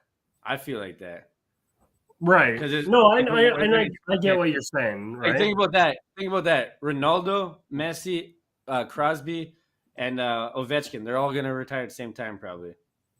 At 40. Yeah, something like that. And that's crazy. All those guys. It's cool that we got to witness all these guys, though, and be fans. And that's why, when people are always pitting these guys against, oh, screw Ronaldo because I like Messi, screw Messi because I like Ronaldo. It's like, dude, can't we just appreciate their last years? At least? Why do we have to dissect them so much? Absolutely. Yeah, I know I do that with Crosby, guys. I'm sorry about that. I'm sorry, leave Crosby alone. Yeah, sorry, man. Sorry, Crosby. I just want to take this time out. So, this guy, Mr. Sean Avery. Mr. Sean Avery. He came back. So, you actually broke this news to me. Well, where did he come back to? The Eastern Coastal League. So, what happened to him then? That's what no one knows. They really don't know why. They got signed, and 48 hours later, see ya, out the door you go. That's crazy, eh? This guy's always. Do you think it just maybe for publicity stunt for that team or something? I think it was, to be honest. I don't see why. I think they said he was 41. Yeah, I don't see why you're coming back at 41 to do a comeback, or what the point of that was. I don't. He's a YouTuber now, anyways. Yeah, he has his little bicycle YouTubing videos. Yeah, so I don't get it. He's like, oh, I can play still, or I'm making a comeback. I'm like, what? I'm like, you're 41, man. Like you're gonna run into Chara, and he's still gonna punch your lights out. That's how I feel about Tuukka Rask retiring so young. I feel like 30's young, whatever he is, and and it's like I think he's gonna be a guy that might regret it in a couple of years and try to come back too. But I'd be like, I missed the game, and I don't know. It's like who was the other one? The Finland goalie or Swedish? What was it? Ilya Bryzgalov. Yeah, Bryzgalov. Yeah. It's only a game. Why not to be mad? That's the guy that always did those outrageous interviews, right? Yeah. Yeah. He was talking about, I can't remember, it was somebody who got moved to Vancouver, and he's like, he's so mad. I remember watching, that was like when you would watch like TSN at like 7, 8 o'clock in the morning, they'd be interviewing them. And it's funny because usually NHL players just give the straight answers, just straight business. And then he does something crazy, and everybody's like, "What the hell?" Damn Europeans. So here's this guy, Ovechkin, on Russian politics. So recently he got grilled by the media, and at first I want to tell you what I thought. I thought, well, okay, you got to be scared to be Russian and speak out against the government because your family still lives there.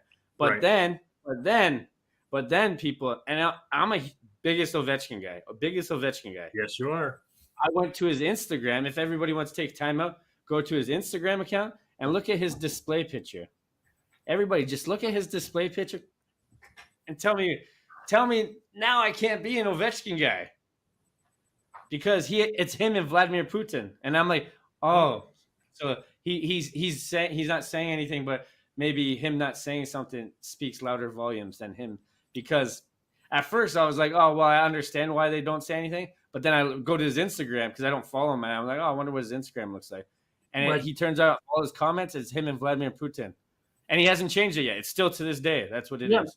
But that's what I brought up. That's what I was saying to you when I brought this up. Because it was like when we were talking about Dominic Hasek calling Ovechkin a freaking idiot and a liar. And this and that. That guy's a goof. Yeah, he doesn't know what he's talking about. Yeah, and and then this comes out, and like everyone says, you've had 2 opportunities to, kind of break apart from Putin and Russia and everything.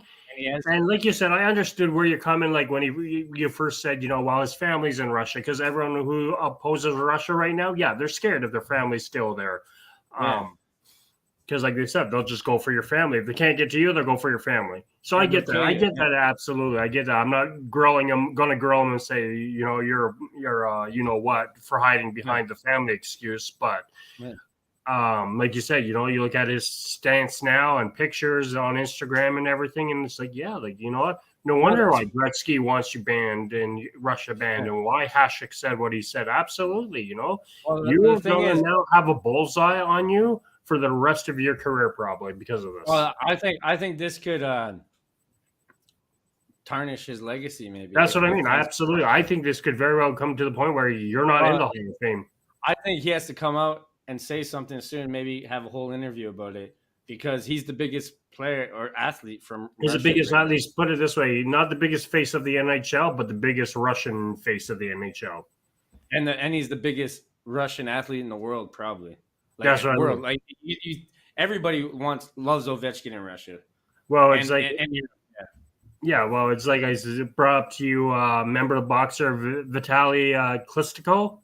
Yeah, he's Ukrainian, and he's a mayor for one of the Ukrainian cities that are getting attacked. And he came out right there, and he basically said, "Screw Putin. I'm going to fight if I need to. And this may be the last time you ever see me alive." Yeah, and he's still there fighting. Yeah, him and his brother, his younger brother, which was also a boxer. Yeah, and that's what I'm saying. Like, they're out there and they're doing whatever, fighting and all that. Yeah, but you know what? He's basically has no regrets to say whatever he says about Putin. Do you think? But the thing that I took away from it too is, it felt like finally, because he's like, I'm a hockey player. I don't know anything that's going on, and it's like finally a hockey player that's not getting into politics. Because the earlier episodes, I said no place for politics. Right. But it's like this is. I want to get this perfectly clear because they all have meaning behind them. The kneeling and the gay pride flags and all these things. Yeah. They all have meaning, but this one's a little different. I feel like that's what I was going to say. This is a bit different. Yeah, this is different. This is the base of almost World War III we're getting into here. Yeah, this is different from people's feelings getting hurt and stuff. That's what I feel like, And it's like I think this is very different. This you can't really clock under the propaganda. But I absolutely agree with him where he says athletes don't. We're just hockey players or athletes. We don't have anything to do with politics. I absolutely agree with that. But that's when it comes back to seeing his picture again. When I see his picture and he's with Putin, it's terrible. Well, yeah, because it's like, okay, well, you're an athlete and you say you don't have anything to say about this. Yeah, that's what we're saying, Mike. Yeah, like Gretzky was talking about banning Russia from not only the Worlds, but just any sport. But yeah, like you said, Ovechkin, you have the chance to part or at least clear the air, like clear your stance, tell us where you are on this whole aspect, and you're gonna post that. Like that's so cryptic. At the very least, take down your picture of you and Putin. That's it. That would mean a lot. Yes, I hate the picture, but like I said, I think just come out and, like you said, have a one-on-one with CNN, ABC. Pick a freaking station and just clear the air and say, yes, I know this is my pictures. This is why I have it. This is why I don't have it. Whatever, blah blah blah. And everyone's probably understanding that you're scared to say something because yes, your family's in Russia and they know that, like I said, they'll go after your family, so you don't want to bash the government. Yeah, but you are in the public's eye, and you are going to get grilled for. Well, that's what I'm saying. If he quietly just removed his picture and his picture of Washington Capitals or something like that, and then before, like when he seen this happen, and he just changed his picture, it would have been different. But when you still have these little things of Putin, you're under attack again. Yeah. Yeah, under attack. What is it? Was yeah. If he would have changed his picture, he would have. Is it working? I shall call him Mini Me. Is it working? There you go. Now you're good. Goddamn Russia! Every time I talk about Russia, eh? You stop that, Joe. I'm sorry. Yeah, but I think it would have meant the world if he would have changed it all at the beginning. I don't know. Yeah. If he changes a picture, like you said, even if he changes it now, he's going to be caught, and then they'll say, or at least he's distancing himself away from it. Well, let's just say this: he turned off his comments for all his pictures. Well, yeah, exactly, because everyone's probably ripping him apart for it, calling him this and that. But that's the same as Chelsea. You hear about Chelsea, right? Today with what's his face ceding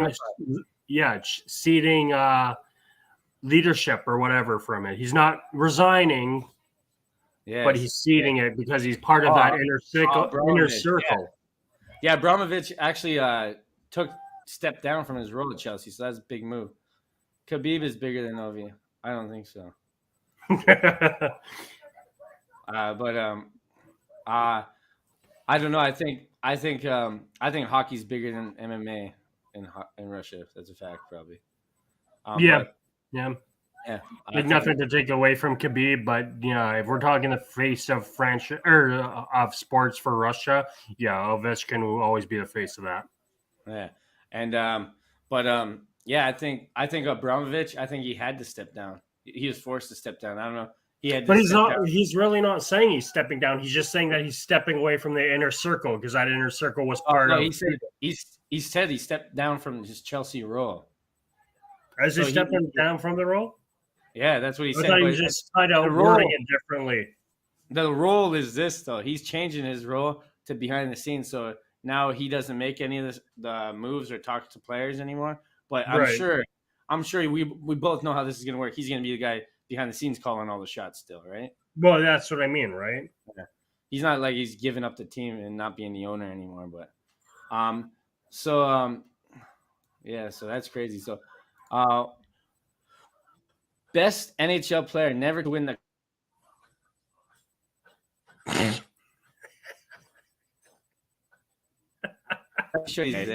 it's not your night tonight. Froze, eh?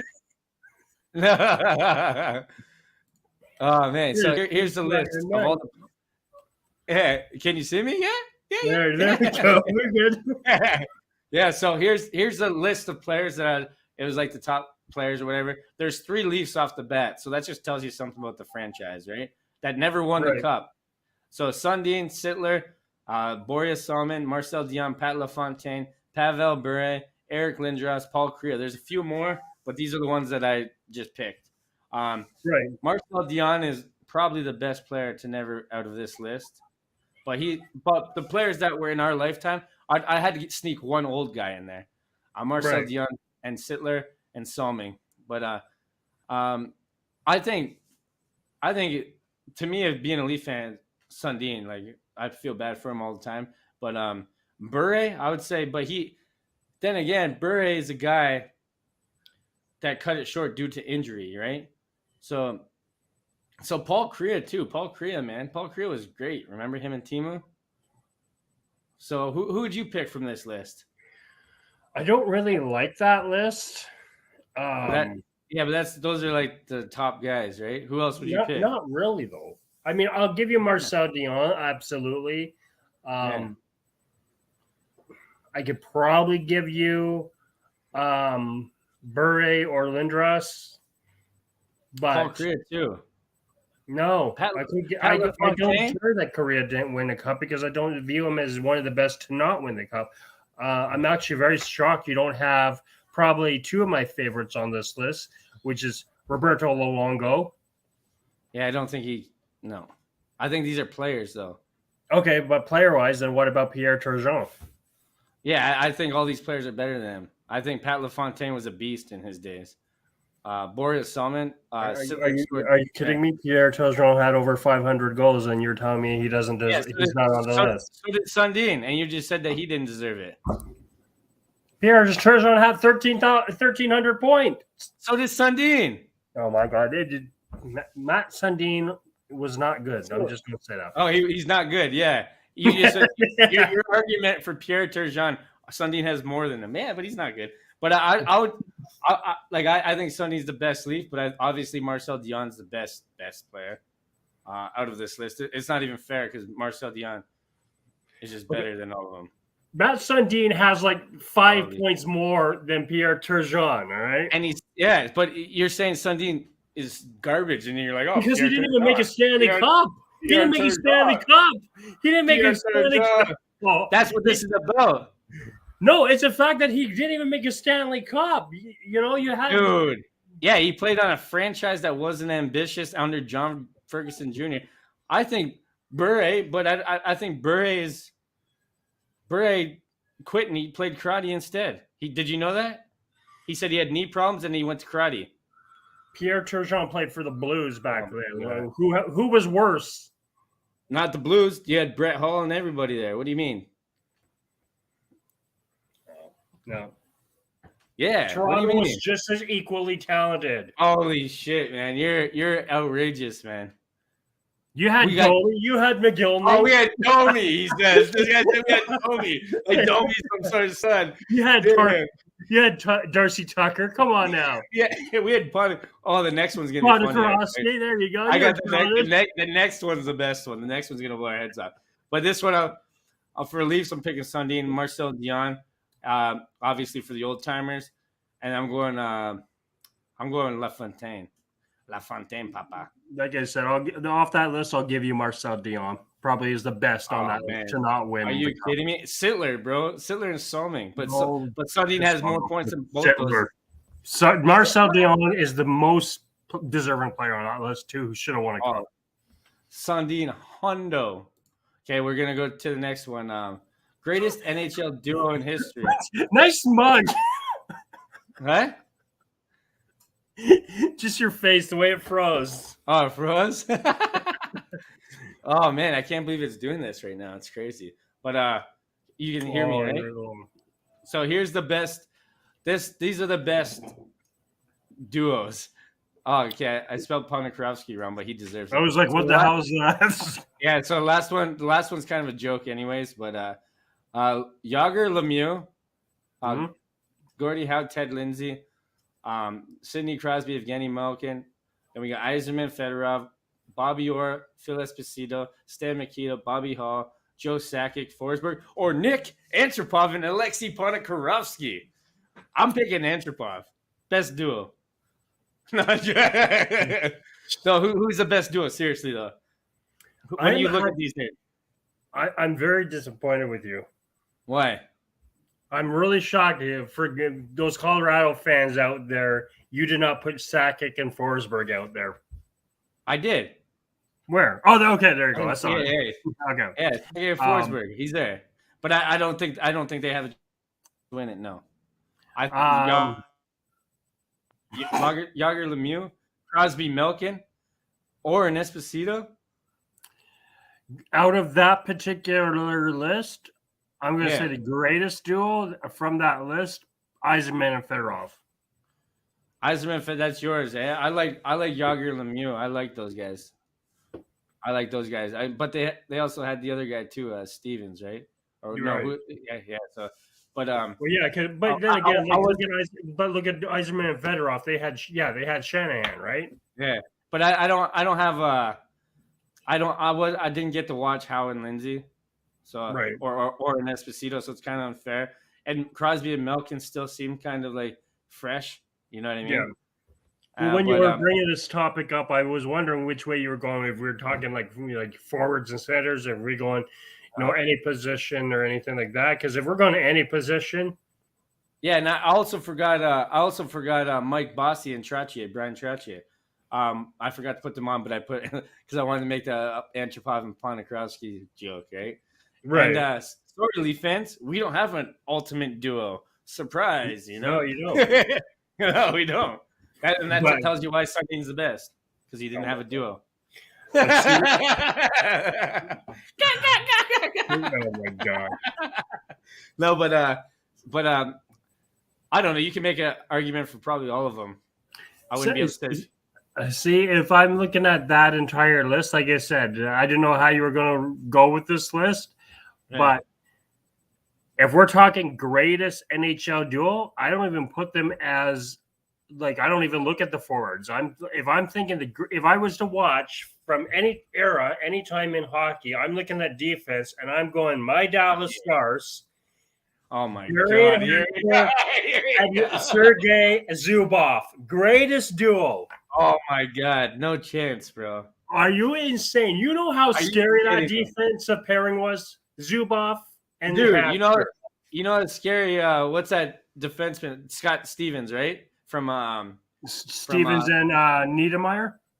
Yeah, you know how scary that guy was as a duo. Like just that guy coming with those dirty hits all the time when he wasn't getting. You can say that about friggin' what's his face, Chris Pronger too.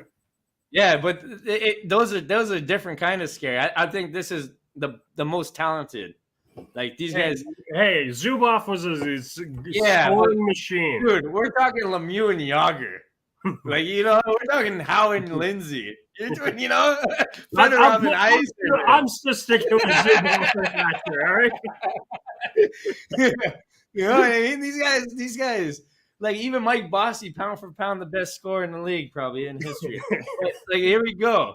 Like I don't know, man. I think for this list, obviously everybody take it easy. Antropov and Ponikarovsky is not real. They're not really on this list. I just thought it'd be funny. You had to be there. You had to be there. They're like, who are those guys? Everybody. But yeah, I don't know, man. I think because I lived through it, and I always hated the Penguins because they always had Yager and Lemieux. Then they had Crosby and Malkin right after. And I was like, holy, how lucky can this franchise get? And I hated the fans, because it's like you guys never even knew Pittsburgh, where Pittsburgh is. You know what I mean? And it's just like you're picking this, and then that's. I don't know, but I guess the way fans start is by picking their favorite team when they're young, and usually it's by the team that's winning at that age, right? Right. And that's why That's why. So I don't get mad. Yeah. Well, I was. Oh, that's not why I'm gonna leave. I'm gonna leave because it's like you get your family or whatever. You always it's because it was always on TV. That's how you become. Well, actually, I'll tell you this. I liked Nordiques at the beginning, and I like Sundin. So why aren't you picking Joe Sakic and Forsberg then? Because I was mad because Sundin went and then I switched. It was either Colorado or Leafs, so I picked Leafs. Yeah, made the wrong choice. Made the wrong. Yeah, that happens. So that hey. But I don't know. I'm going with Yager Lemieux because I think Lemieux is amazing. Right. And I could have put Gretzky and Robitaille on there, but I don't think that they fit this list. That's all. No, not for this list. No, and like I said, if I'm sticking with this list, then I'm going Yzerman and Fedorov. No, they're remember that team, man. The Red Wings were that That's team. what I mean. They had Chelios, they had Fedorov, Shanahan, Lidstrom. Yzerman, Igor. Yeah, what's the guy that all those guys? Yeah, damn. Remember that team? Vasek. Remember that team? It was That's crazy. what I mean. Detroit was a scary team back then. Yeah, but yeah, man, that was a crazy. They were always winning it every year, every other year. They were the Penguins. I think in the '90s. I think in the '90s were honestly the best hockey. Yep. I think so. But that was when the Western always won it, right? It was either Colorado, Dallas, or Detroit winning it. Or Red Wings. Or Red Wings, yeah. Those were your four main teams always in there. And it was very hard. That was different hockey, man. That was smash mouth hockey. That was when you punch each other in the face for the hell of it. Oh, dude, remember, like, we'll bring it back to the Leafs again, guys. Brian McCabe used to use the can opener hit. You know what that can opener is? He literally sticks a stick between your leg and hammers you into the boards. The dirtiest play, but it was legal, right? And he was known. Everybody's like, oh, shit, the can opener again. And like it was normal. Now it's like tripping in a whole bunch of penalties, you know? Oh, yeah, you're out of the league, out of the game. Like you guys think Brad Marchand is dirty. Watch the 90s hockey. Yeah. And you'll be like, oh, he's not that bad. Watch his face. Patrick Waugh go flying over. Yeah, or remember Tom Barrasso? I don't know if you remember this. He broke Yannick Perreault's forearms with his goalie stick. Like doing a wraparound, and the guy just hammered his arms, broke them both. Yeah, so like, and he didn't get. I don't think he got suspended really for that. No, yeah, that's hockey. What were you doing? You sticking your arm around like that? Yeah, that's it. You know, sorry about your luck, brother. I don't know, but we'll move on for that one. Those are fun, kind of to me. You know. Well, yeah, because it's all personal preference, or opinion. Yeah, it's opinion, and you can't be wrong and. Whatever. Just like Sharapova is not the bigger than both of them. Yeah, so let's go to the good old Arsenal. We're gonna move on from hockey, boys and gals, but we're gonna start at Arsenal. We're gonna look at their teams. They actually just played today, as you can see from the screen here. What? I mean, they didn't play today. Sorry, they played Wolves, and that was Thursday, and they won. That was a huge, huge game. Did you watch that game? Yeah, I watched it. It was ugly. It was ugly, but it was like we won and we pulled one out finally. Yeah, we were losing. And that was the first, I think, one of the first times this season that when we were losing at half, we came back to win.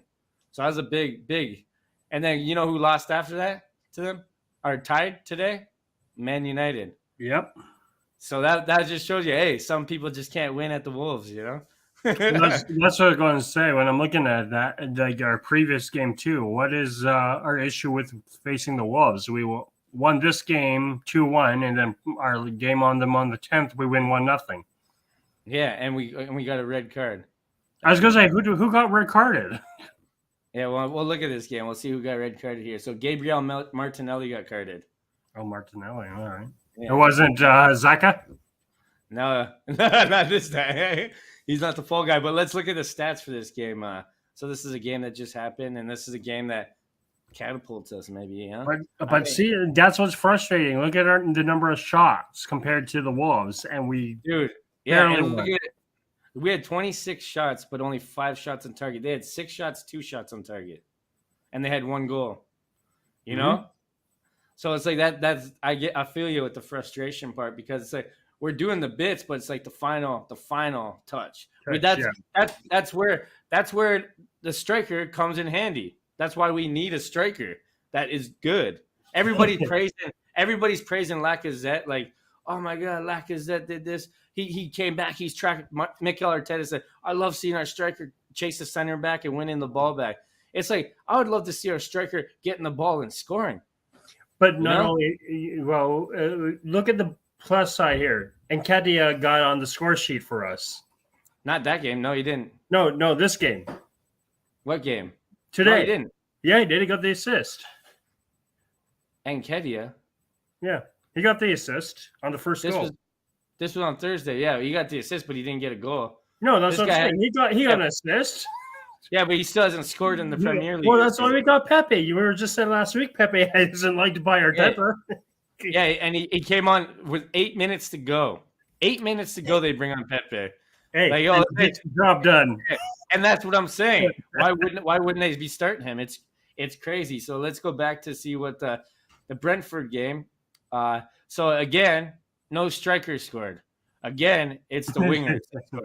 So that's our problem. I think our whole season relies on if our wingers and midfield. Yeah, if we can keep scoring from these guys, then we'll do good. But if these guys can't score in a couple games and we lose 2 games, we're done. You can't lose. That's the thing. West Ham won today too. So we went from 5th after winning the game against the Wolves back down to 6th. Well, we're gonna look at the old standings now. No, actually, we're not. We're gonna look at we're gonna still stick on the Arsenal. So, do you trust the Arsenal's process? No? I've given up on the process because I'm starting to believe more and more what you're saying, which is without strikers, we're gonna get doomed. We're gonna be doomed. We can't just rely on our wingers. Yeah, just think about this. What happens if Lacazette gets injured?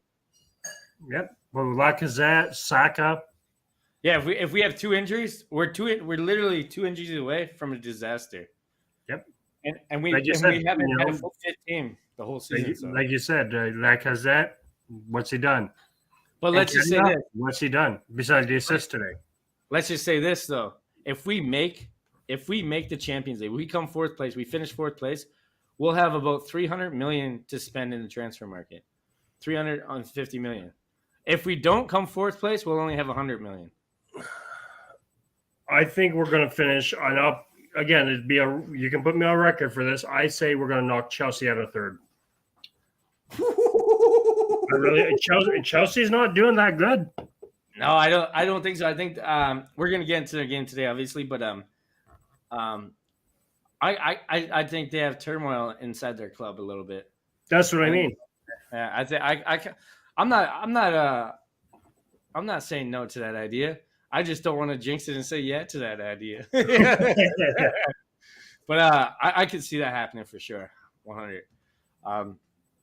So you want to look at the Champions League? Yep, let's go into it. We'll go look at the champions. The Champions League scores, man. Damn. So who we got here? So this week, the first game of the 16 here, Benfica and Ajax 2-2. But Atletico and Manchester United, those guys are the guys that we're supposed to be afraid of to get 4th or not. Yeah. And these guys have been playing bad, man. Manchester United, like bad. Damn. And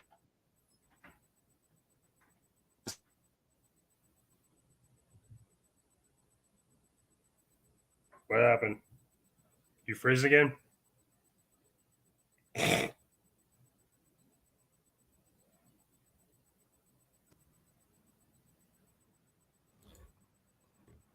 I think what happened? Back? You're back, but now you're Here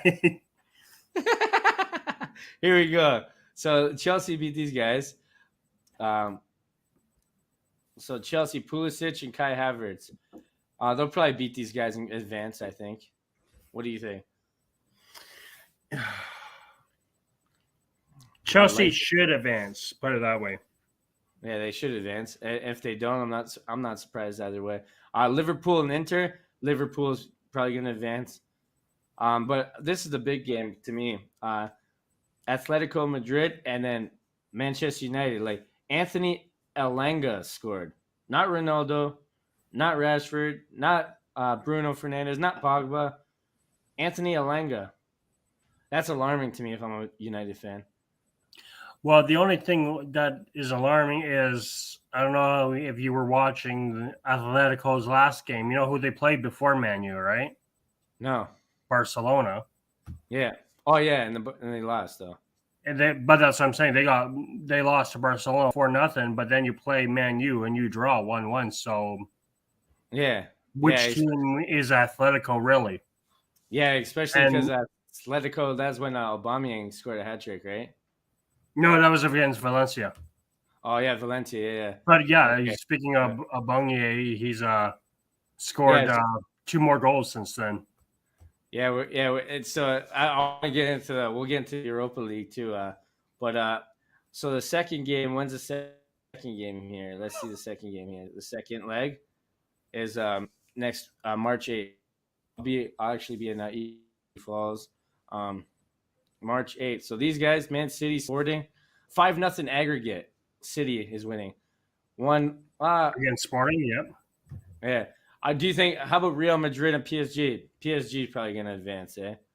They should advance in that one, yeah. Yeah, they should. It should be easy, but you never know. Real Madrid's not Real Madrid anymore, though. Yeah, and all these games. When I look at this, it doesn't get me too excited. You know? Does it? No. Is it like it? It's not like, oh, I can't wait for.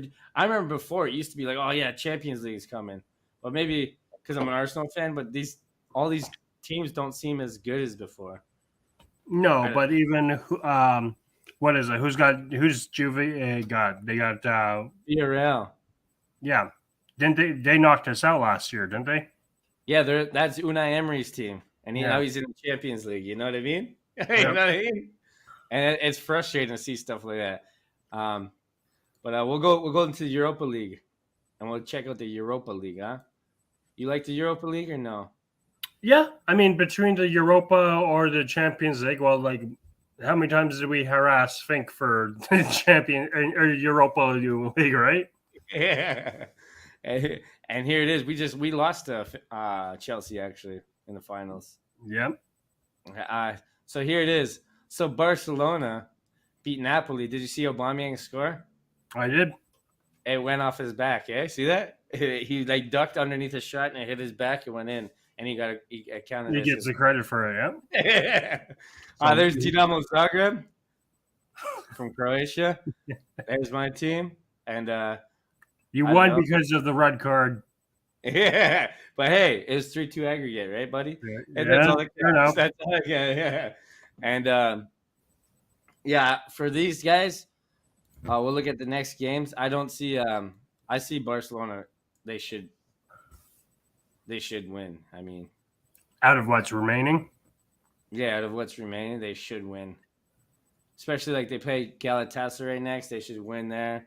But is Moscow really going to be allowed to play? Oh, yeah, Moscow. So RB Leipzig might have RB Leipzig is going to just might get a free pass there.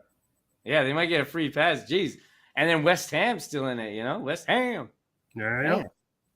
I think Barcelona will win easily. What do you think? Or I hope West Ham wins. I'd love to see West Ham win, but yeah, I could see West Ham winning that. They seem to be getting it together, like they're up and coming now. Yeah, and then their second leg. So this is a new round here, round of 16. So I hope that's nice. That's nice, eh? It's nice not to be in it, eh, with Arsenal. So Champions League final. We already touched upon it. They moved it from Russia. I think this is obviously they had to do it kind of move. Yeah. It's. I don't think you couldn't be playing that in Russia. No, absolutely. I think it's a little too dangerous, maybe for some people. Yeah, right. What's going on over there? I don't. I think. Where is it going to be played? Do you know? Give me 1 second. Actually, I think they're going to play it in Paris, no, or in France. Yes, you're right. Yeah, France somewhere, but yeah, I think it's Paris they were playing it. Yeah, I think so. That's okay. That's an okay venue, unless if like we're speaking a week from now and it just gets out of hand in the world. Yeah, if everyone gets involved, yeah, absolutely. And if in a week's time could happen, hopefully not. And it's been nice doing the podcast, everybody. Yeah, right. You already see with your internet what's going on. So if Joe's not here next week, we know his internet's gone. I'm kidnapped. Send money.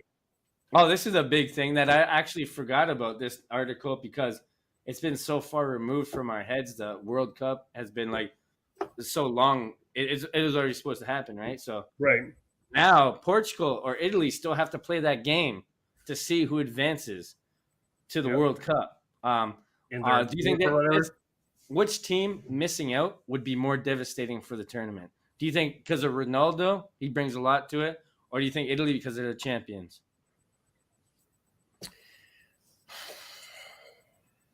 I mean, it sucks that one of them are going to be out of it. Like they won't make it. Yeah.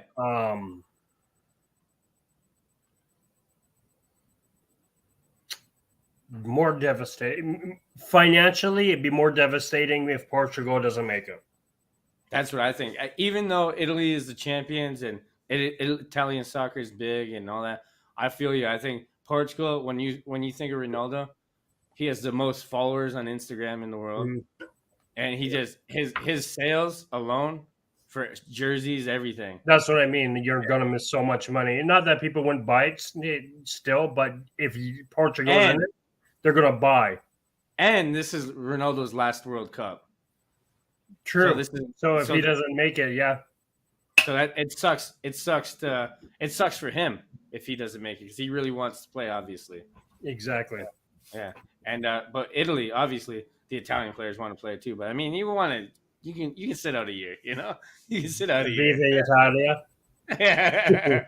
But me, I'd personally like to see Portugal. Even though I don't like Portugal as a team, I like Ronaldo, and I would like to see him play his last World Cup and not miss out on it. That's how I feel. Well, that's what I mean. As much as people hate Ronaldo, they hate Messi, they hate who was it they hated from Italy too?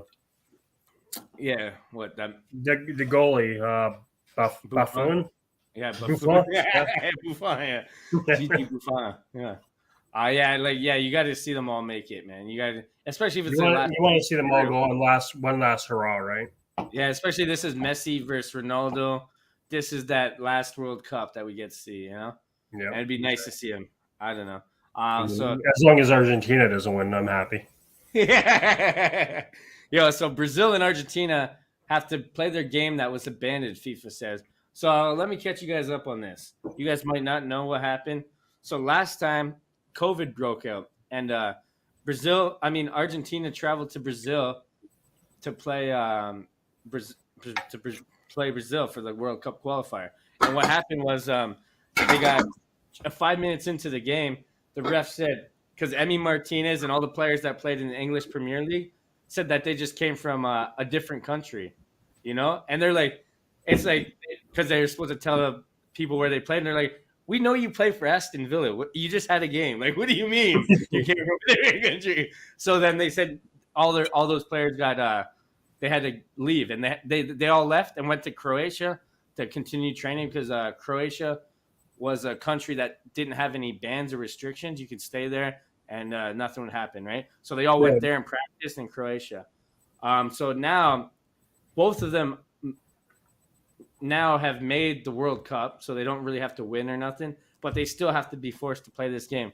Do you think it's good, or what do you think about this? Do you think it's just nice to see them play against each other, for even if it doesn't mean nothing? No, I don't see the point of playing it. I really, they both have qualified. Messi's not going to be there. Neymar won't be there. You know, they're not going to show up to a game if they don't have to be there. So it's like what? Like it's like I don't know. Maybe it's good for practice for the lower guys. I get that aspect of it, but I think it'd be more meaningful if there was a reason for them to actually play, whether it be for seeding or grouping or anything like that. That's I could see it more sad, but there's nothing to gain from this. Yeah, even last year, just because it's Brazil versus Argentina, that's what it is. Yeah, it's going to bring money to FIFA and everybody, so I think that's it does get people amped up to see two powerhouses. Yeah, but you don't want to see anybody get hurt before the World Cup either, too, right? And that's why I'm saying that Messi, Neymar, they ain't going to be there. No. So it's like it doesn't matter. So here's another little touch up on Russia and France, Ukraine. Yeah, no, Russia and Ukraine. No. With the topic, France just said they want Russia kicked out. So Poland, Sweden, Czech Republic, and France, I guess, refused to play against Russia, risking their World Cup. Do you think that this is actually because they said, these guys are gonna have to forfeit because Poland was the first one to say no, and they're like, well, Poland's just gonna forfeit the game then. And by the looks of things, I don't think that's going to be the case. I think they're just going to boot Russia out because every 10 minutes everything changes now because it's like what they say Russia. Well, but it's like I sent you the article just before we went on this about Russia. The sanctions against Russia. Russia can play, but they can't be called Russia. They're a Russian football club or whatever. Yeah, but I think this is going to be different. I think they're just not playing. I don't think. I think all the teams are going to come together and be like, especially all the English team. Yeah, like the European teams, European, yeah, the European. I think the only thing is they need a bigger country to say we won't play if Russia's playing. Like if Germany or England say we won't play if Russia's playing. Yeah, let's say who's in their group and who's playing against them. If all the teams in their group say no, and I think this is who they are. Just regroup them. Canada, good luck against Russia. Canada will say no. Canada will be like, we're not playing them. We don't even like them. We hate them because of hockey. We already kicked you out of one sport.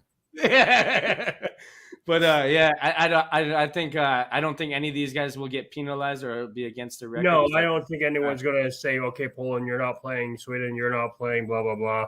Oh yeah, they're not gonna say you guys lost then because you play. No, it's like you said. I think by the end of this whole thing, I think Russia will be kicked out of the tournament.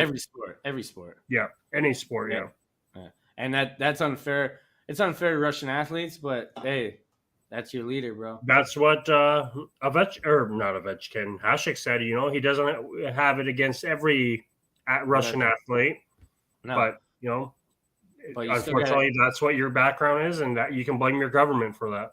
Yeah, you can say you can thanks the guy that you support. You know, that's how I feel. Thanks to Putin, you know, you've ruined your career or your season. Hey, well, think about this: all the World Juniors, the hockey tournament, they're all supposed to be played in Russia next year, and now nothing. Nobody's going to go there. Yeah, even the racing was supposed to be there. Yep, the F1 or whatever. Yep. Yeah, and so nothing. So you know how much money they've lost. Yeah, and especially all the sponsorships. The one that sponsors United, Gazprom, the Gazprom Stadium, like all these things are pulling out. So it's like, I think it's devastating, especially after all the doping that they went through recently, and now this. Russian sports are going to be held back a few years because of this stuff, I think. Oh yeah, absolutely. Yeah, so we touched upon this before, but what is the best trophy in soccer for you to win? Think about World Cup, Euro Cup, CONCACAF, MLS Cup. We got Champions League. We got Europa, English Premier League. I think what we say last time, World Cup, because it was the best of the best, right? Yeah, I think Euro Cup because I think the best teams play in the Euro Cup, and when you look at the World Cup, it's usually the European teams that are usually the best in there too. I like English Premier League and World Cup. I mean Euro Cup. I think that's what I was going to say. Definitely the English Premier League is probably the toughest. All year, it's tough. Yeah. Think about other games. Yeah, but overall, I'd have to say World Cup. And that's because I find that at least the last couple World Cup, there's always been one dark horse who's come out there and, you know, gone on a run and knocked some favorites out. Look at Netherlands, right? Like no one really took the Netherlands serious, and they went on that run. I know, and it's crazy, man. So I don't think now there's any like before. It was when the World Cup came, it was Argentina's going to win it, or Brazil's going to win it, or Italy's going to win it. Now it's become more France is going to win it, or Germany's going to win it. Well, just think about this then. Think about a team like Germany. Germany's not even like, you know, Germany still could be a good Spain. You know, right. These teams are just on the lower level right now, but they could actually come back and do damage because they have players. They just aren't doing good right now. That's all. No, exactly. But, you know, well, yeah, look at Germany's team when they went on the run. They had what? They had Mueller and they had Ozil and And that's what, I feel the same way. That's why I think I think the English Premier League because it's every year and it's always entertaining, and I like it. I like the English Premier League. Like let's just look at the table right now. We'll look at the table, and we'll show you why it's interesting. Look at this. The only thing with the English Premier League is lately it's who can buy a championship, right? Well, that thanks to teams like City and Chelsea. Yeah, that's what I mean. Those are the two teams that pretty much run it. Yeah, they ruined teams like that ruined soccer. And those are like before 2005, nobody liked these guys. And now when they became oil rich, oh yeah, I'm a huge Chelsea fan. All of a sudden, like, it's annoying. It's like, did you ever watch a game before 2005? Hell no. Yeah, no. No, yeah. You So know like, who these players were? yeah. Do you remember any player from 2001? No. No, but like, look at this. So we got 24 matches played here. The teams ahead of us have 27, so that's 3 games in hand. So if we win one, we got 45 points. We win one of those, We're in and fourth. we still have 2 games ahead. We're in 4th place. We win 3 of them. We're actually above Chelsea. That's what I'm saying. We're just knocking Chelsea out of there. Oh, dude, how good would you feel if we knocked Chelsea out and West Ham came 4th? Oh, I'd be glad. It would be crazy because they fell from grace. They spent all this money. They got this Tuchel guy, and it's just like, oh man, it would be crazy. Look at our form. We drew one, lost the last one. Well, no, not the last one. That's the 5th game back. So we won the last 3, tied the 4th game, and lost. Yep. Yeah, and so Liverpool won them all, which is crazy. Chelsea's actually won the last 2, tied, lost, tied. Manchester United have tied, won, tied. So like these guys are dropping points, and this is, man, if Arteta doesn't get, this is our chance to be top 4, top 3. Like you said, top three's doable, man. Yeah. But we still have Chelsea, Manchester United, City, and Liverpool to play, I think. Or no, Tottenham, not Liverpool. So we can still do it. Yeah, all we have to do is win 2 of those, and we're top 4. Or even like as of right now, all we have to do is win 1. Exactly. And we're top 4. Yeah, if we just have to win 1 of those, and we're top 4. And obviously, we still have to beat all the other teams too. Right.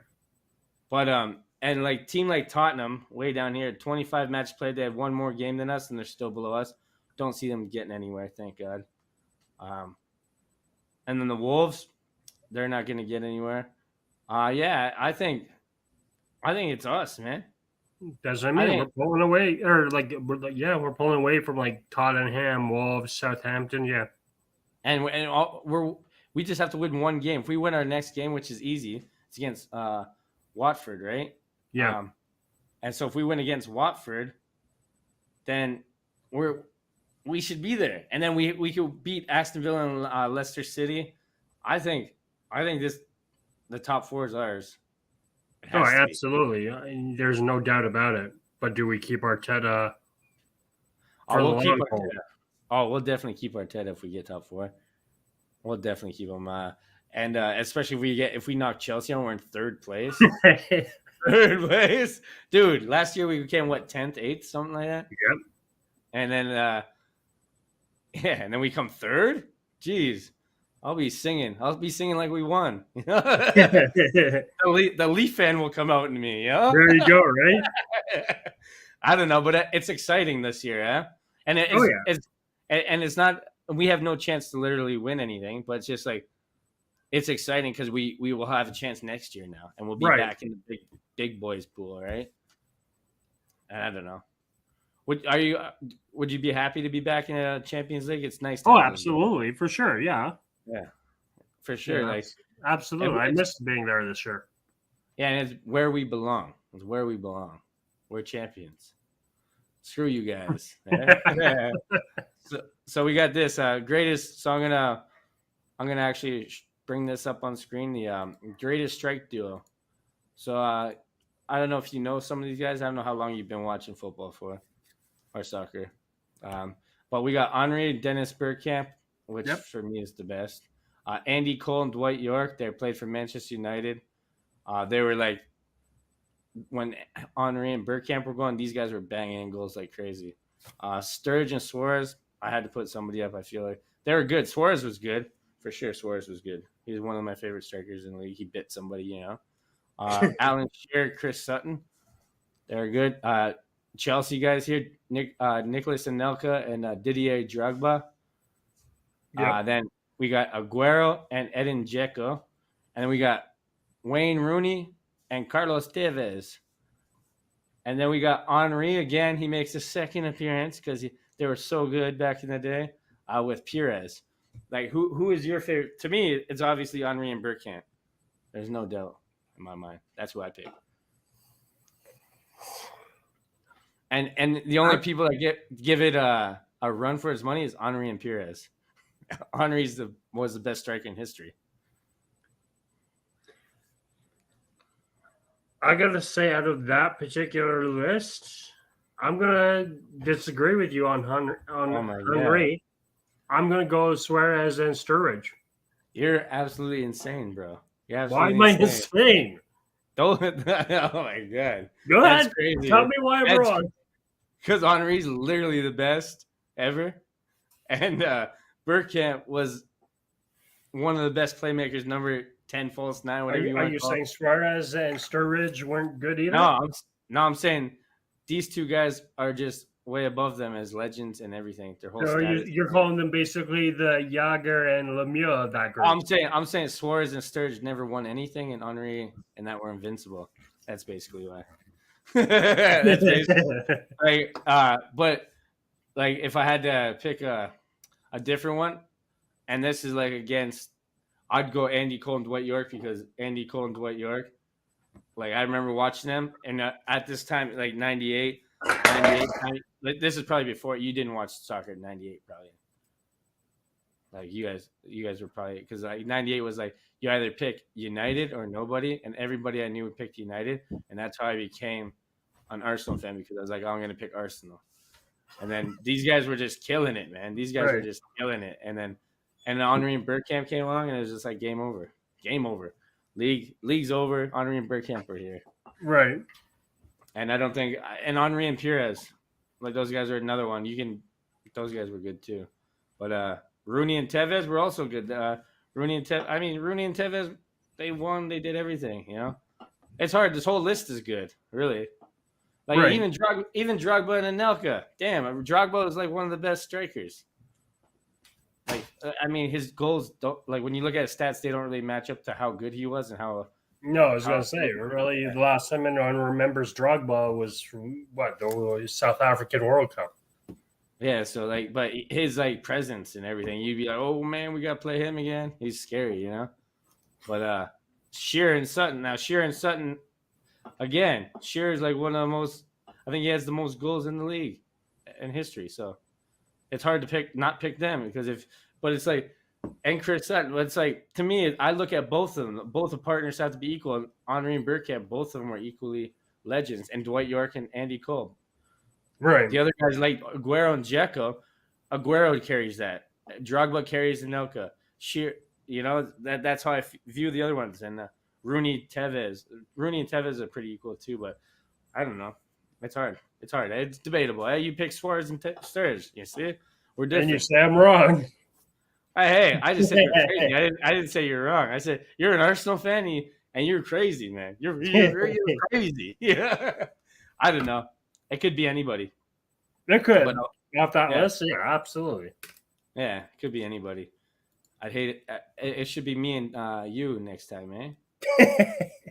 Yeah, so here we go. So we're gonna touch up on what happened, the events today. So I'm gonna run you down. So 5 minutes into the game, Pulisic in by himself misses an easy chance. Okay. Yep. 5 minutes in, so that's you should have had it. 20 minutes in, Mendy robs Mane, absolutely robs him, and that should have been a tap in too. So there's chances both ways so far. 44, Mount shanks it wide from 6 yards out. 6 yards out, shanks it wide, open. Mount misses again and hits the post this time. And he's wide open, absolutely wide open on the net. Yeah. And that was 48 minutes in. 58 minutes in. This is Mount again. Mount has a weak shot from the edge of the box. Easy save. Another chance missed. And it could have easily went in too, but he shot it right at him. The Chalaba guy and Cayeta or whatever. These names are hard. They're soccer. They clashed in the middle and they both got kind of injured. kind of injured. You know how soccer goes sometimes. Yeah. And then there's a half chance. I don't know if it's crucial to the game, but it's a highlight worth mentioning. Right. 64th minute in, Salah almost bags one with a chip over Mendy, but the guy saved it on the line. And that's pretty good. Salah could have, he chipped him. I think he's played pretty good this game. 66th minute, Liverpool scores, but it's called offside. And everybody was furious. And it was everybody was furious when Liverpool scored and called. That was the first one, 66th minute. Now, I didn't see the Lukaku one where it got held back too. I forgot to put that one in. So 90th minute, Mendy makes huge save from a Van Dijk header. Yep. And that could have easily been another goal. Then it goes to penalties. Mendy gets subbed for Kepa in penalties. Now this becomes crucial, people, because what happens next? It goes, everybody scores when it's 10-10 in penalties. None of the goalies make a save. So did they make the wrong move? Did Tuchel, the super genius, the best manager, as some Chelsea fans say, make the wrong move? Because clearly, if you let in 10 straight goals and you have Mendy that just stood on his head the whole game, you take him off for a guy that you guys don't even like. Yeah. And then it gets to 11th shot where the goalies take the PK, and Kepa steps up to the plate. Alisson scores. The other goalie scores. Liverpool's goalie scores. You know what happens with Kepa? Kepa skies it 16 feet over the net. I hate that it had to be him again. I felt for Kepa, but I love that it was for Chelsea. And I was just like, absolutely. Yeah. And I was just like, oh, man. I was like this. All this money you're spending. Yeah, all this money you're spending. It's like the Chelsea fans are just so arrogant about it. And there's it's not like they act like they never cheated or ruined the game, you know? No, exactly. And I watched a lot of it. Those are the points I caught off the game. I didn't see the Lukaku the controversy with the Chelsea goal. I guess they scored too. Yeah, they scored, but it was called back. He was offside or something like that. They just waved it off and said, no goal. I think the whole plan was for this to end up in a shootout or extra time anyways. They didn't want to play 90 minutes, 95 minutes, whatever. And say, I think they're trying to bring some more excitement to this cup because this is out of all the cups, this one's the one that don't really mean too much. You know, the Cabo. It's like FA Cup is the one, that's the better one out of the domestic leagues, and the Premier League, the Carabao Cup. I don't think Tuchel and Chelsea will be too upset that they didn't win, but I mean, if that was us, I'd love to win it no matter what because it's a cup, right? Yeah, but I think they'll be a little upset because, like you said, Tuchel will be like, "Did I make the right call by making the sub or not?" But my biggest thing is it's Chelsea. You like you said, you want to brag and say you're the best and everything, and you make the sub, and you weren't even close. It's not like you rang it off a poster or anything, right? Yeah. You kicked the field goal. Yeah, you kicked the field goal. He thought he's playing for Tampa Bay Buccaneers. There you go. Just because it's football doesn't mean it's the same goal. He's like, oh man, I got confused. I seen Stan Kroenke in the stands. Man, yeah, but the game was actually a thriller. It was good to watch. It was actually I remember I was at the mall because what were we doing at the mall? We were grocery shopping, and the fast food restaurant there was playing the game because everybody plays soccer here. It's Argentina, and so I was just watching it there instead of shopping the whole time. You go shop. I'll be right here. Yeah, just get some ham and stuff. You know what to get.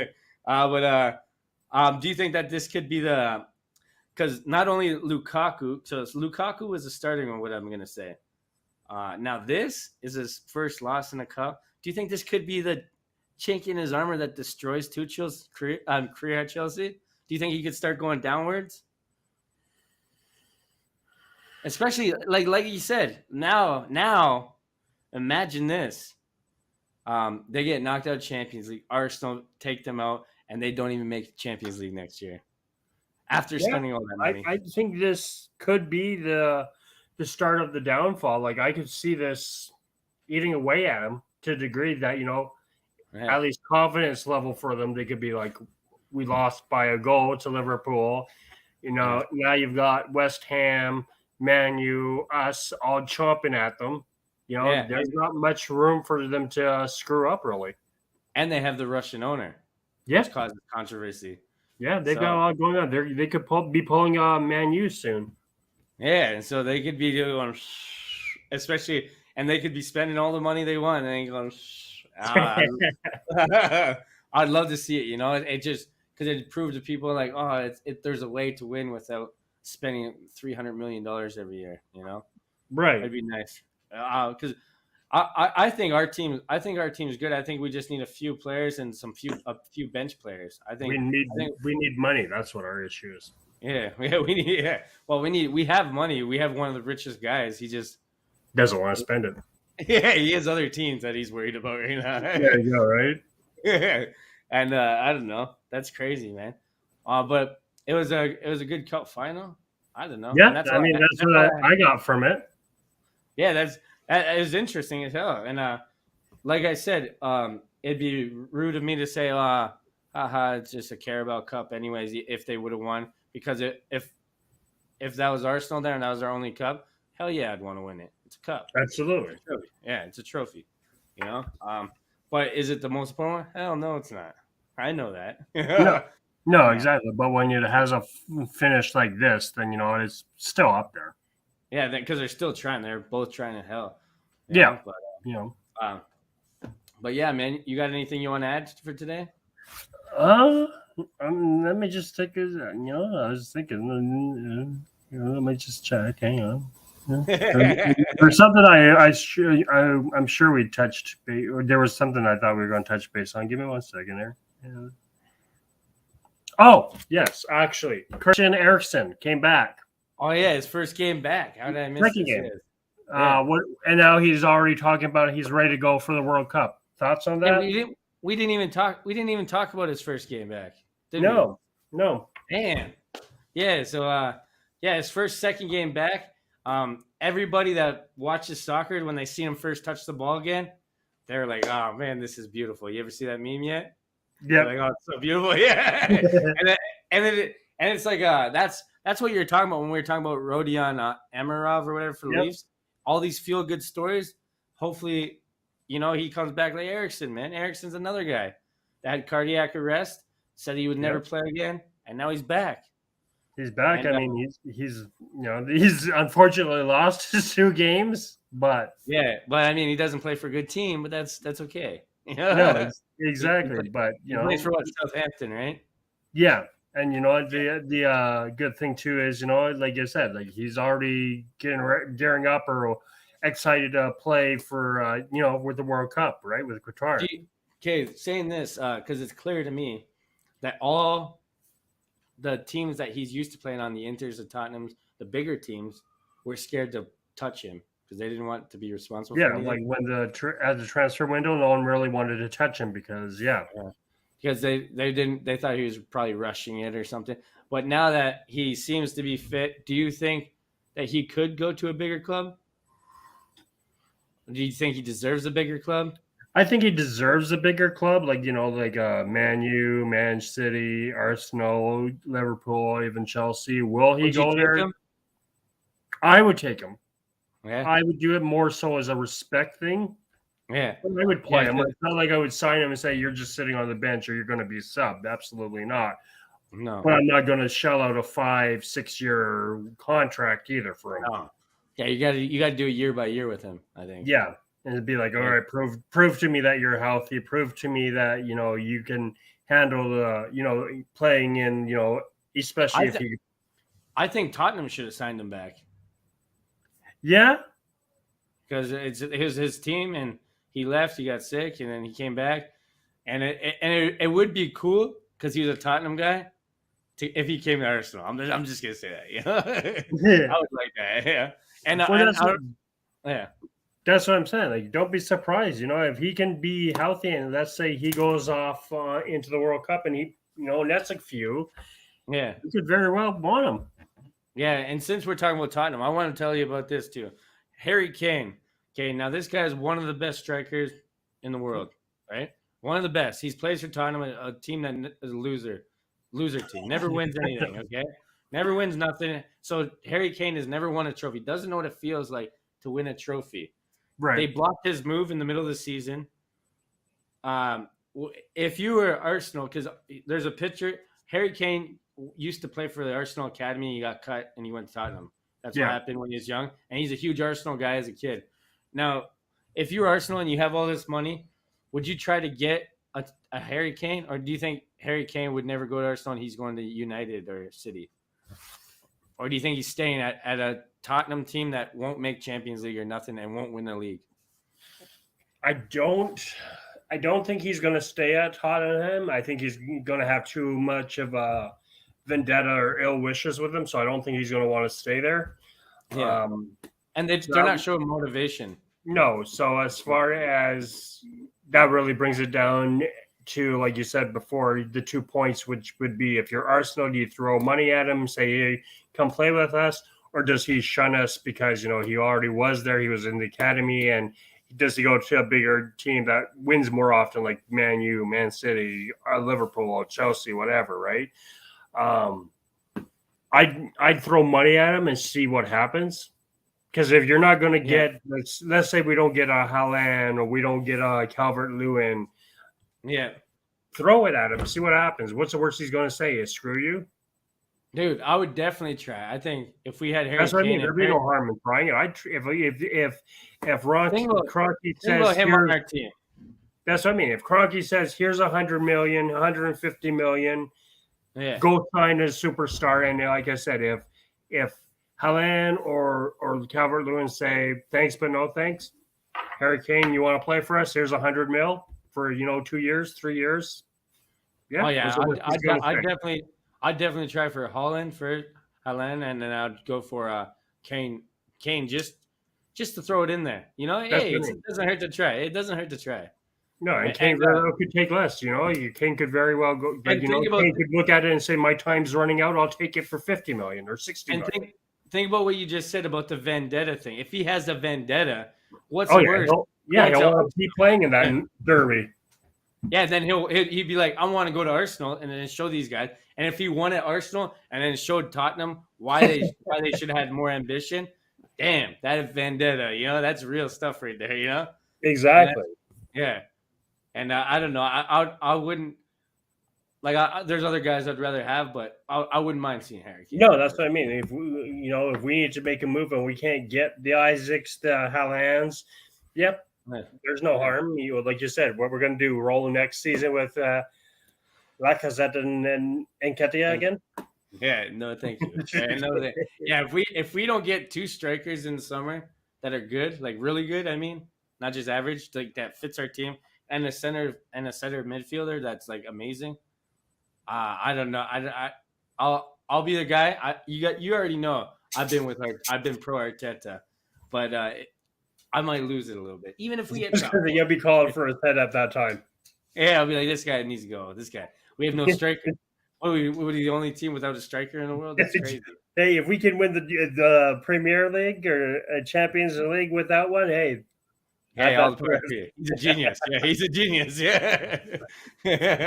But that's how she crumbles sometimes, man. But it was actually 2 hours and 30 minutes, man. That was our goal, no? That was our goal. Yeah. We did good, man. We did good covering a bit. Yeah, covering a bit, yeah. And it felt like we got to get off the Leafs more. I think there's too much Leafs. But hey, that's next time. But the Leafs are always interesting because people get riled up by them, Because they're the Leafs. Yeah, they're Leafs. That's what I mean. The Arsenal and the Leafs, it was good that we're Arsenal fans. And it's good that I'm a Leaf fan because they're the ones that bring the most. People like that. I just feel bad for Leaf Nation. Let's put it that way. Be another one again this year. Yeah, it's like a guy. Yeah, I feel bad too. Oh man, but sometimes when I'm talking to these guys, I don't feel bad. I'm like, okay, now I hate Leaf fans. But then there's some Leaf fans. I'm like, oh, okay, they restored. Then quickly right after, this is why I hate Leaf fans. You know? There you go, right?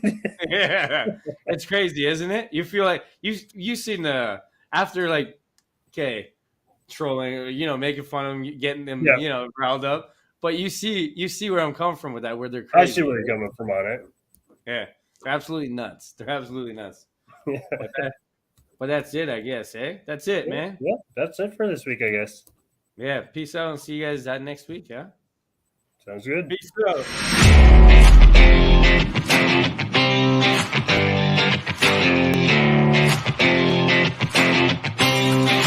You are now tuned in to Dumb Jocks